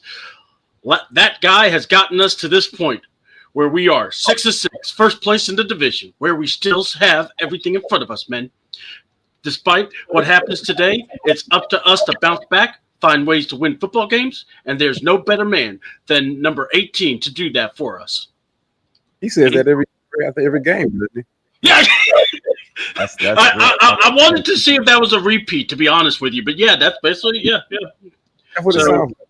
Yeah, hold on. He's going to stand by his man. Yeah. So he doesn't have a tell everybody where to find you, man. Oh, man. Well, number one place to find me is 28, where I do the Beard Gang Falcon review every Tuesday at 5 or 5:30. Just depends on how everyone, if they can make it on time and everything. But it's all good. I like to be flexible. But we like to talk Falcons, and then we do the same thing. And then on Wednesday, we talk wrestling, especially after Survivor Series. There's going to be a lot to talk about with me and Ladarius. And then tomorrow morning, I will be with Terry, T-Will, Ladarius, and Ron. We're going to be doing the morning crew. And, boy, I can't wait to hear Ron rant about this because he's already given me an earful about it. But, yeah, so that's where you can find me, C28. All right, cool. AFF, man, tell people where to find you at. And you can find me on all platforms. First, I think I started my first podcast last week. Got my foot wet, and I appreciate everybody that joined in. And I think I think I'm gonna go with Mondays being my day that I do a podcast show. But YouTube, Twitter, Facebook, Instagram, all Atlanta Falcons Fandemic. I'm sorry, on Twitter it's Atlanta Falcons _Fandemic. But all platforms, you just type it in Atlanta Falcons Fandemic, it'll pop up. But like I said, I appreciate everyone that showed up for my first one. Now, Mark, I appreciate you having me on today, being able to vent with you guys. Of course, I didn't vent like I want to. I probably vent on mine, but I appreciate you having me on, bro. Hey, man, it's not a problem at all, man. Anytime you want to come up, man, you're more than welcome. Thank you, sir. All righty. All right, shout out to those fine young gentlemen, man. I want to get into this real quick because C Double touched on it, but we're gonna get into this press conference. And again, y'all know how I am, man. I like to watch body language. I like to watch all that shit. So we're gonna listen to what Raheem Morris has to say about this damn devastating loss. Yep. Appreciate the team's efforts. Appreciate everything the guys did today. You just can't go out and turn the football over 4 times and expect to win a football game. There'll be a lot of things to go back and correct. There'll be a lot of things to go back and do. We got to find ways to win games like that. We got to find ways to win those in spite of or regardless of what happens. Appreciate the growth mindset from a lot of the guys that happened. And we just can't win football games that way. Yeah, Coach, could you speak to the interceptions and what may have led to them today? You got to look at tape, obviously, but we got to make better decisions in some cases. We can't turn the ball over. We got to throw the ball at the back of the end zone. End of the game, you're trying to win that thing, try to fit it into a tight window. It is what it is, man. We can't have those things happen regardless of what it was or what the reasons are. We won't make any excuses for them. That happened today. That guy's carried us all season. He's done such a marvelous job. It's hard to throw that guy under the bus, right? What he's done for us and what he's done for this organization. So we'll bounce back. We'll bring him back, and we'll get ready to go. Your progress in the pass rush today, what led to that? I won't go gloating about the pass rush today. We got to go look at and see what went well, what we did better. Watch the guys, but just give the guys credit. They got the sacks. Give the guys credit that rushed the passer and was able to create some things for us on defense. We'll be able to watch the tape, find out what we did really well. Hopefully it's repeatable and be able to go out there and find a way to get those results again. I think you just answered this at the end of your last answer, but you'll stick with Kirk at quarterback. You don't have any question about that? Yeah, we got no issues with that, man. I don't think that's going to be the issue around here. That guy's carried us. That guy's got us to the point where we're 6-6, first place in the division, still got everything in front of us. No, but despite what happens today, it's up to us to bounce back and find a way to win football games. And there's no better man than 18 to go do that for us. Now, see, listen, we knew that they were going to stick with Kirk Cousins, right? We know that. He did address, you're not going to win with 4 turnovers. And he's saying that he's not throwing them under the bus. But he did talk about, you got to throw that in the back of the end zone. He's kind of telling you, like, hey, listen, you can't play like that, But at the same time, a lot of this still falls under Raheem Morris. Now, again, Kirk played like absolute ass. And I know there will probably be some people, well, Mark, you wanted him here. Yeah, I did. But I've always told y'all, ain't nobody above this logo, bruh. Nobody. All these guys can leave. In my opinion, I'm still going to be here. Y'all still going to be here. The fan base is what makes these teams, right? Kurt's play was unacceptable today. Absolutely fucking unacceptable. And he can't have another game like that. But what this does is it gives people juice to start talking about Michael Penix. It's justifiable juice too. After a performance like this, somebody's like, man, you know what? We probably need to start Michael Penix, man. I can't sit up there and negate that. I can't. Kyle Pitts played fewer snaps than normal today, didn't have any catches. Are you pleased with what you're getting from him right now? He's done a really good job all season based on what his total production is for what's going on in the big picture. He has a lot of receivers. We compare him to his peers. He's done such a good job. We got so many people that we got to get the ball to. Sometimes those days happens. I would like to see Kyle get more production. I would like to see him have more opportunities. And whether that's us getting it to him or him doing a better job, we'll figure those things out as we go.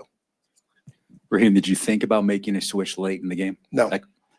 Defensively, they got after the ball. What did you see out of the defense? They did a nice job. They're one of the top-ranked defenses in the National Football League. They got really good football players. They got a really good pass rush. They coach really well. Derwin James is one of the best players. I don't even know what to call him. Star, safety, dime, whatever you want to call him in the National Football League. He showed the day, made a bunch of big-time plays. Those guys are a very good football team, well coached. A lot of credit, a lot of hats off to those guys. Coach, what do you say to fans who think this is kind of like deja vu, the second year in a row on the first set? I wasn't here last year. I know, but yeah, we're not dealing with that. We're going to come out here and fight, find ways to. No. See, I don't like that answer. I don't like that answer because the fans were here last year. You were not here last year. So when fans are talking about this shit seems like deja vu, yeah, you weren't here last year. A lot of these players were. We were here. This is why I talk about the logo so much, fam. Because this guy could be replaced next year. He's making statements like he wasn't here last year. We were here last year. But he's immediately dismissing this question. To get better, come out next week, try to get us a win, go find a way to win versus Minnesota.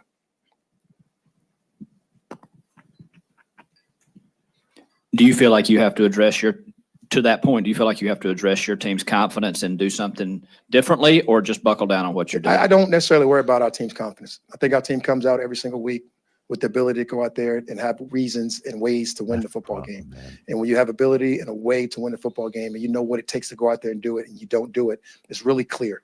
What your purpose was of the day. We didn't get that done. And we got to go get our purpose done. We got it done in a couple phases. This wasn't a debacle. This wasn't one of those things that we had before the bye. This is one of the situations we got to get that one phase of our game fixed. And I know we can do it. Hey, Coach, anything you wanted to see on red zone execution today? You kind of talked about that last week about how it's self-inflicted. The beautiful thing about it, I'm sorry to cut you off, but the beautiful thing about it was I love the fact that we didn't get the penalties that set us back. It was turnovers today that really set us back in that situations. And those are some of the things you got to be able to go in and punch those things in. You can't kick field goals in this league and win football games. You got to score touchdowns. You got to be able to go out there and force your will on your opponent. Actually, we had a game where if we would have hit field goals, we would have won. But, I digress. They moved the ball very nicely up and down the field. And once we get in those situations, we got to score points. We'll have an emphasis on our red zone offense for sure. We'll go out there and detail our passing game up even more to make those things come to life for us, whether it's Cal Pitts, whether it's Drake London, whether it's Mooney, whether it's Ray, whether it's Bijan, whether it's Tyler, any of the weapons that we have currently here in Atlanta that we can go out there and utilize in order to score touchdowns. Going off of that, Coach, why do you think some of these offensive drives have stalled as of late? Because it seems to be something that's reoccurring, especially today. Definitely got to execute. Within the last 3 weeks, fair question. You got to go out there and execute better. The previous reasons were penalties, stopping us from getting to the 1 yard lines and things of that nature. Today, it was a lack of execution of some of our core concepts that we want to get done, or some of our new concepts that we put in versus these guys. And again, I don't want to take credit from what the Chargers were able to do on their defense side of the ball and the things that they were able to accomplish. They played better than us today on defense and our offense, especially in the red zone. And a lot of hats off to those guys. I'm going to disagree with that. No, they did not play better. No, the fuck they didn't. Offensively, they scored 9 points. Offensively, they scored 9 fucking points on defense. Well, on offense, they got a pick 6. Well, it turned into 8 points. Your turnovers did you in. Your offensive play calling did you in. The fact that you have yet to go upstairs and check Zach Robinson on some of these bullshit concepts. The fact that he's still in the fucking booth to begin with. Zach Robinson's ass needs to be down there on the fucking field. I've been saying this for going on 2 months now. You earn the booth. You earn that. You got to be within earshot for me to talk to you as a head coach, especially if you're a first timer. Jimmy down there. My guy. You need, the minute you fuck up. See, this is the problem. That 3rd and 1. That play, the second time it didn't work. I'm in your goddamn ear. You're seeing me. You're smelling my breath at that point. Don't ever call that motherfucking play again. Give me a better play. Draw me up a better goddamn play. It hits different when I'm staring at you. When I'm staring at you in the face, it hits different. As opposed to you being in the booth. I'll give you an example. There are a lot of tough guys on social media. A lot of tough guys will go back and forth with you on the internet. They see you face to face, though. Different energy. Different fucking energy. That's the same thing. If Zach is down there within earshot of you, he knows he's got to be on his best. Because if he in the booth, he only going to see you at the beginning of the game, halftime, and when the game over with. But if he's down there, you can actually go over there and look at what the fuck he calling. And you can have a conversation with him. Hey, listen, that shit ain't working. All right. Let's get this right now. So these are things as a coach he's not doing. You mentioned Kirk getting you to this point. He's your quarterback moving forward, but he was just off. I mean, why not consider making a change to spark this offense late in the fourth quarter? At least give Penix an opportunity because your guy was just off. Kurt was brought here, Zach, to put us in a playoff position, right? To put us in position to go out there and find a way to get in the playoffs, get a home playoff game, win this division in the South, and everything's still right in front of us, right? Got so much confidence in our young man that we drafted, and we're still sticking with our plan, right? Kurt's here to develop and to fucking grow and to make us go and find a way to get wins, and that's his job, and he will continue to do that for us. And I got no doubt in my mind that he's going to bounce back and ready to go, particularly versus his former team. Coach Dawson. Now I don't see anything wrong with what he said. He's got to say that, right? Because you don't want to come out and just absolutely obliterate your goddamn quarterback you just paid $180 million for, right? So I understand that. I have no problem with what he just said there. Behind closed doors, though, that can't happen again. Now, he's not going to tell us that can't happen again, but when he's talking to Kurt, that definitely needs to come out of his mouth. That cannot happen again. So I don't have a problem with that. On your kicker today, he missed the first one, and we saw his body language after that miss, but he bounced back. I did not see his body language. I saw the miss. I saw the result. I don't get caught up in the emotional roller coaster of those things. I know he came back and kicked one that he's got to make. We got to make all of those things, particularly in the range that he's able to make those things. And he knows that. We know that. That's something we got to make sure we address and do the right thing. Following up on Zach's question, what would you like to or even need to see from Kirk in a response to this game? They don't turn the ball over. It's really simple. He did everything right, except turn the ball over today. You know, you look at your stats, you go have fun with Taryn, you can look at yards, you can look at, receptions, you can do all those things today. You turn the ball over, you're going to be in trouble. Execution in the red zone. All of those things come to play for us. Have a good one, guys. Yeah, so, it's starting to get repetitive. And again, I will say the fan base is a lot different this year than it was the last 2 years. Like, they ain't giving Raheem no room to breathe, and rightfully so. And I think a lot of Falcons fans are disappointed with this one, as they should be.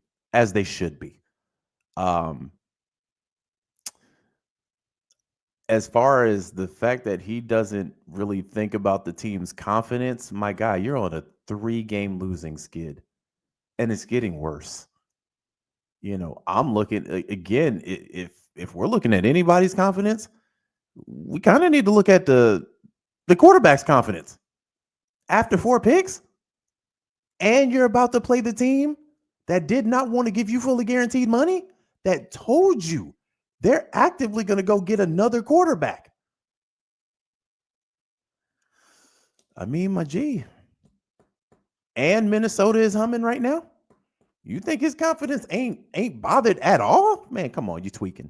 You're big tweaking. So yeah, I'm definitely looking at Kirk Cousins' confidence. Fuck you talking about? Obviously disappointing outcome, disappointing play. I look to myself and say, I got to play better. It hurts when you feel like your defense played winning football. You feel like your special teams made big plays. Felt like, run game did a solid job. I got to play better. And so take responsibility, and you go back and you're kind of, have to watch it with a really critical eye and talk about, okay, how can I make sure this never happens again? And that's the mindset. So disappointed right now. It hurts. And, feel like that was a game we had a chance to win if I had played at the standard I expect to play at, and take any questions you have. 2 things off the top. Kirk, quit throwing in triple coverage. Quit doing that. Dance with the people you came with. You don't have to force feed Drake London. You don't. When we were winning games, Drake wasn't really out there balling out of control. It was Mooney. It was Mooney, Ray, Algier, and Bijan. When we were humming, those were the players that were involved. Every now and then you get Kyle Pitts sprinkled in there. But you need to start dancing with the one that brought you, because Drake wasn't the one that brought you, bro. If we're going to keep this thing a stack, it was Mooney. It was Mooney out here making these defenses look bad, bro. But now it seems like it's either Bijan or you trying to force it into Drake. But you can't. You got to stop throwing this shit in triple coverage, bro. You too grown for that. So those are the first 2 things you can do. Hey, Kurt, do you think maybe it was probably a better time to kind of get a game like this out of the way heading into Minnesota? I don't know. I don't think there's ever a good time for it. I think, whether it had been every game, I say this, it was a great performance, a bad performance, anything in between, you have to treat it as a standalone event and be able to get back on the horse and get to work the next week. And this week is no different. So that's how you approach it. Kirk, outside of the 4 interceptions, it seemed like y'all were able to pick up chunks of yardage. The drives were lengthy. So what do you think is it outside of the interceptions in that final third that you can clean up to finally punch the ball in the end zone? Yeah, I thought, we did fail, to get in the end zone at the end of drives, and, just a couple of those pass plays that we weren't able to connect on. Each one kind of has its own reason. They did a good job in coverage, and, they do a good job mixing rush and coverage, and made it hard to get points. Kirk, on the interception you had there in the end zone, what were you trying to do there? What did you see? Yeah, I just saw Drake matched, and as I kind of ran up, I just wanted to, he's so good at going up, and I just thought I'm going to give him a chance to kind of go up. But it was just trying to do too much. I think I can just throw that ball away. I think, in rhythm, may have been able to kick it to Darnell Mooney as well. So,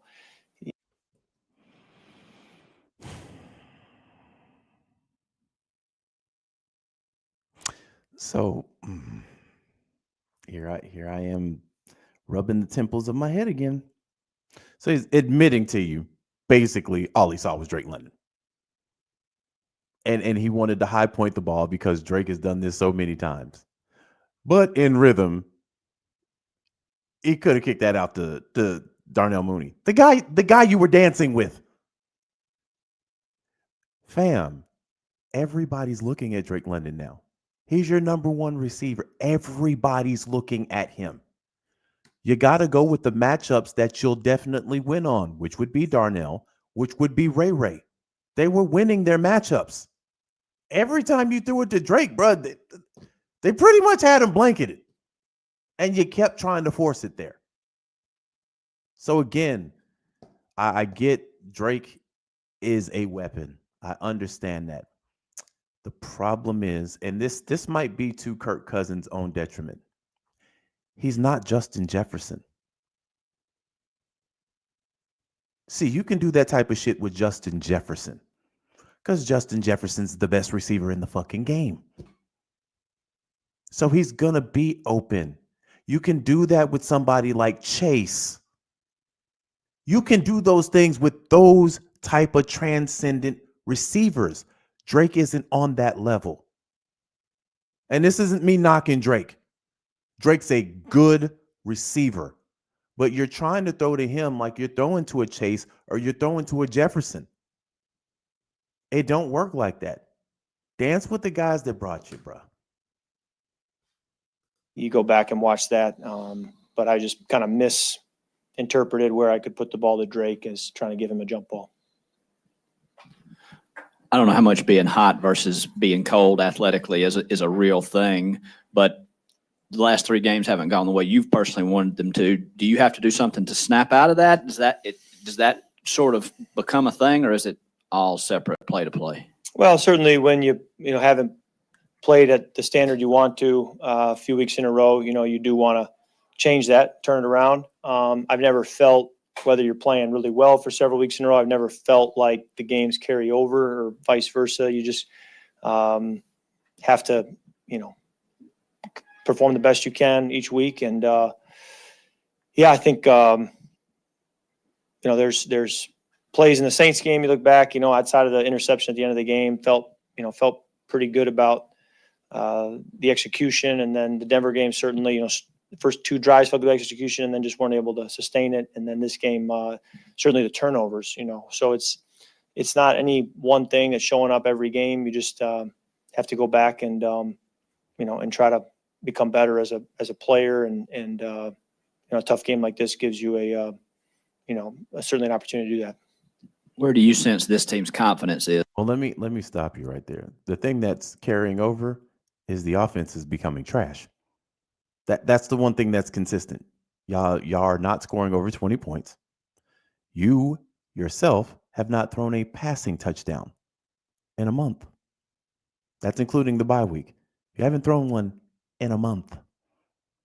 So yeah, you're going the wrong direction. That is carryover. So the thing is, how do you break this cycle at this point? Because it's starting to happen every week. Yes, at this point. Well, I feel our defense played a high-level football today, and that's the thing, is that it's team, it's complementary football, and so we all have to do it together to create the result we want. And so, I think our defense confidence should be high coming off of this game. And I think there's a lot of players on offense who played at a high level and fought really hard and executed well. So, I think there's no reason to not just get back to work and believe that, we can go out and play at a high level moving forward. Listen, you've forgotten more about the game than I know, but it seems like so much of this game is mental, right? And whether it's the double pumps, maybe a pause in the decision, for someone who's had so much success, is it a shock to the system? Is it, how you don't let that doubt creep into your mind, do you? No, I think it's just disappointing. You're just disappointed. It's hard to, feel good about it. And so you just, got to get back on the horse and get back to work and play your best up ahead and look forward. But you don't gloss over it either. You're hard on yourself and try to learn a lot from it. Kirk, how do you feel physically at this point, from your Achilles to your arm and everything else? I feel pretty good. I think today, coming off the bye week, felt really good. So I would love to tell you that I'm fighting through something, but that's not the case. I think I felt as good today as I have all season. So being a veteran, is it easier to get out of something like this than it would have been, say, 5 or 10 years ago? Potentially. I think it always helps to have experience and to draw from that, and so I certainly have that, and potentially can help, but you got to go do it. Kirk, on the pick six, it looked like there might have been a little miscommunication with you and the target. Could you please explain kind of what happened on that play? No, just it wasn't any miscommunication. I think it was just a poor decision. Was trying to be maybe make too quick of a decision, be a little too decisive, if you will, and should have just let it develop a little longer, feel that, okay, it's covered, and progress. Was really. Now, see, this is where I'll give Kirk respect, because had that been Aaron Rodgers would have threw the receiver under the bus. And we've seen Aaron Rodgers throw a receiver under the bus. So this is a form of leadership. Hey, listen, it's on me. It's on. I can't throw that shit. It's on me, right? It doesn't make it any easier that you threw 3 more. But this right here is leadership, where you're not throwing your guy under the bus, even though maybe there was a miscommunication. Maybe you didn't run the proper route. Okay, whatever. It's on me. I shouldn't throw. What probably needed to happen. A little too decisive. Coming off a bye week and having time to recharge, and now several games ahead of you, how do you not let this moment snowball? Yeah, I think it's every week. You whether it's a good game, a poor game, you have to get back and work hard to prepare and to not let your guard down after a good game, to not press after a poor game. You just have to kind of be steady and go through your process and try to chase that consistency. And that's what all of us are chasing every week. And regardless of an outcome, you feel like that's always a challenge that you're trying to handle. Kirk, you all were able to limit some of those penalties on offense. Was there something tangible or mental that you all did during the bye week to limit those? No, I don't have a great answer for you there. It is important to stay out of penalties. I think it did help us today, but nothing specific I can point to.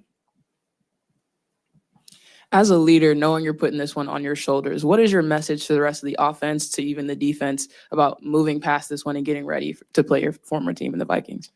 Yeah, I think, it's similar to what I've been saying here the last few minutes. Just have to get back to work. Understand each game is its own entity, and just plan on putting together, the right preparation all week long to be able to, go to your next opponent and play your absolute best. Kirk, the team's not under 500, and you're still in first place in the NFC South. So does that kind of, buffer what just happened?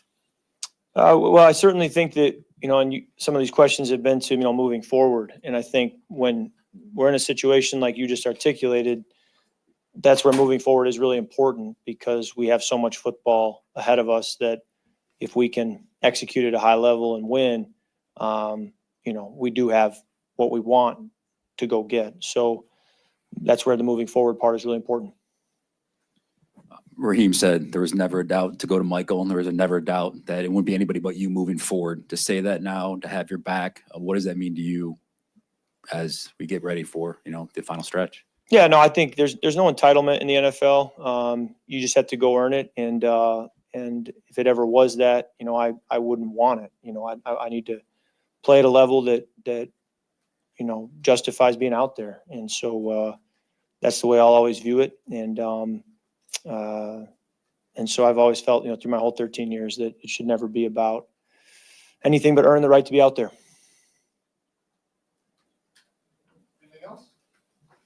All right, thanks. All right, so that's where it ends. I think you can make the argument that he didn't earn it today, and that's for sure. Right now, Carolina is up on Tampa Bay 13-10. They got the ball. So, of course, we're rooting for Carolina to win. If Carolina wins, this is almost a wash. But then you got the hold on, let me see. Do this.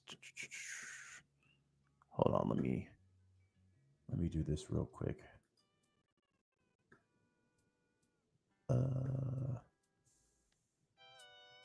Okay. Let me get this off the screen real quick. And let me do some quick house cleaning here. So yeah, I mean, it doesn't really matter if Tampa wins or loses. You want Tampa to lose to still have that game over them. But even if they win, we'd still be in first place because we swept them. However, you don't want to put yourself in a situation where you're constantly, every game you have to win. Right now, the Rams are above the Saints right now, 7-6. And who's got the damn ball?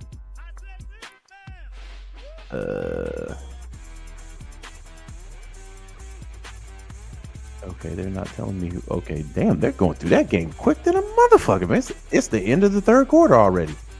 Yeah, so if the Rams pull it off and the Panthers pull it off, the week's kind of a wash, right? So that's kind of what I'm gunning for.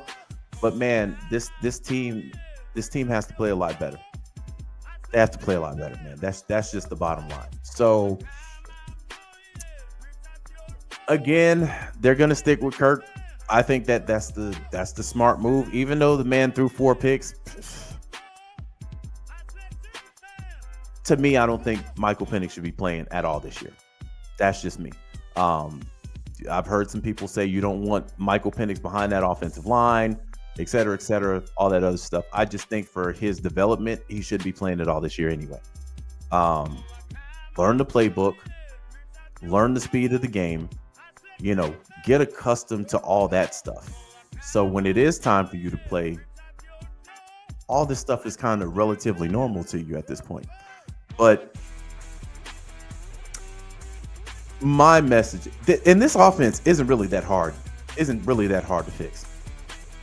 Kirk Cousins under center, get the ball to Bijan, get the ball to Tyler Algier, play action, Mooney, Ray. If Drake's open, you hit Drake. I don't know what the fuck y'all are gonna do with Kyle Pitts at this point. That's all I got. I don't know what they're gonna do with Kyle Pitts. But if I'm the offensive coordinator, both Bijan, every team's gonna get a healthy dose of Bijan and Tyler Algier. I want Tyler in there to wear the damn line down. But before coming into this season, Kirk Cousins was the best play action quarterback in the league. Now we got him in the pistol and shotgun. This is more of a reason why Zach Robinson is in question now. And this would actually help Kyle Pitts too. But what do I know? I'm a guy on the internet. What do I know? What I do know is what Zach Robinson is doing right now ain't working. We'll see if this defense can somewhat duplicate. The test is really next week. You playing a 10-2 team.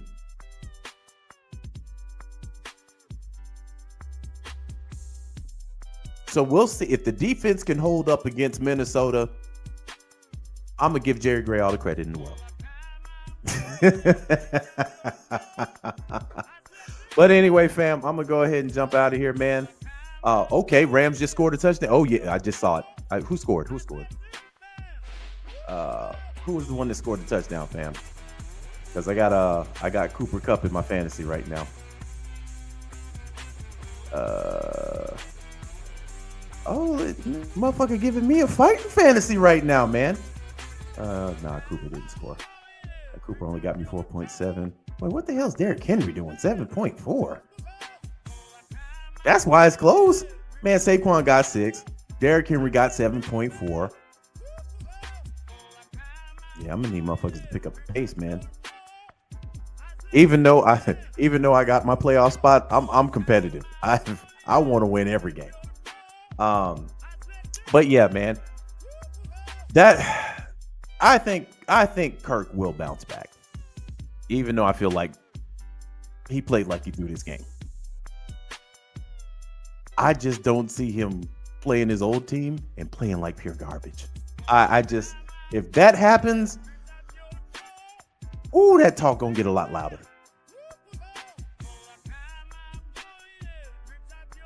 But offensively, you gotta bring TA back into the fold, man. I get it, Bijan's going off, but the games that we have won, TA has been a healthy part of that offense. But honestly, I wouldn't have Kirk Cousins in shotgun unless we're like in a 3rd and 8 or some shit like that. He needs to be right up underneath butt cheeks. That's where he's best at. Pause. He need to be right up underneath that center. Because defenses know he ain't going nowhere in the pistol. He's not going anywhere.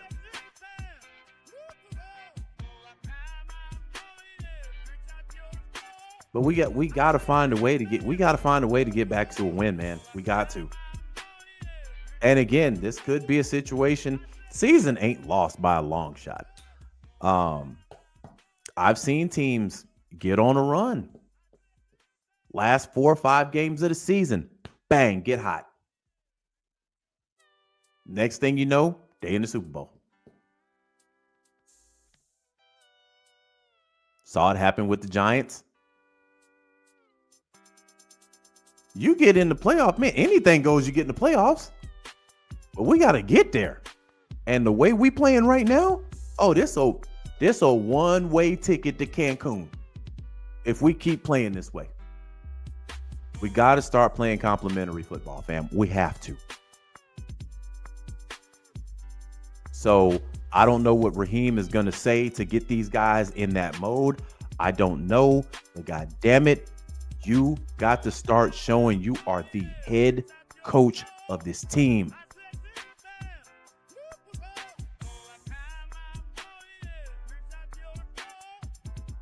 I get it. In public, you ain't gonna rag them. That's for us to do. And you ain't gonna throw Kirk under the bus. That's for us to do. And I feel like as fans, we've earned that right. I don't even think Raheem has earned that right to throw Kirk Cousins under the bus. Because he ain't really done a good job the last 3 weeks either. The fans earned that right. Because we've been here. We were here before they got here. I've been here before Kirk Cousins took a single snap in the NFL. I was here. He just got here. I've been here. And y'all have too. We the ones that can do that.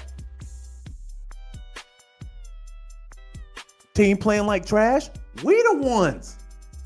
Man, y'all, I don't know what y'all doing out here. We the ones to do that. Nobody is above the logo. Nobody.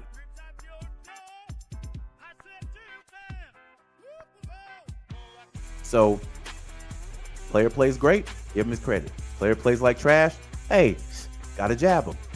Defense plays great, you gotta give it. You gotta give it to him. I've been on here 2 hours and 16 minutes. I ain't said nothing about the defense and what they did wrong. They couldn't have played a better game. I mean, they could have got a couple more sacks. Outside of that, 9 points? After you just got tapped for 38 before you went on the bye. You come back, only give up 9.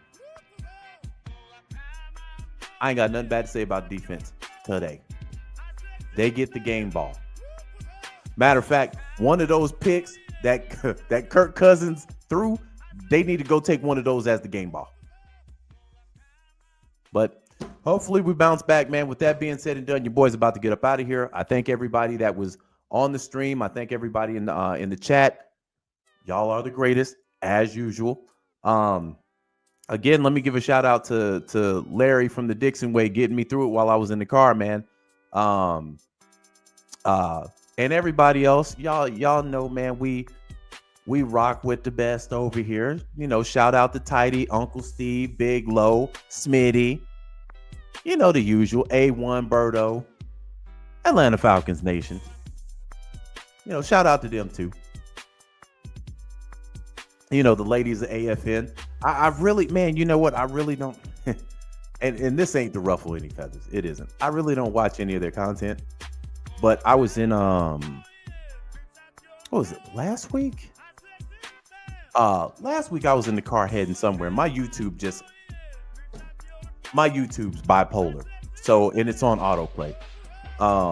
So I ended up catching an episode of the ladies of AFN. Man, they have some good content over there.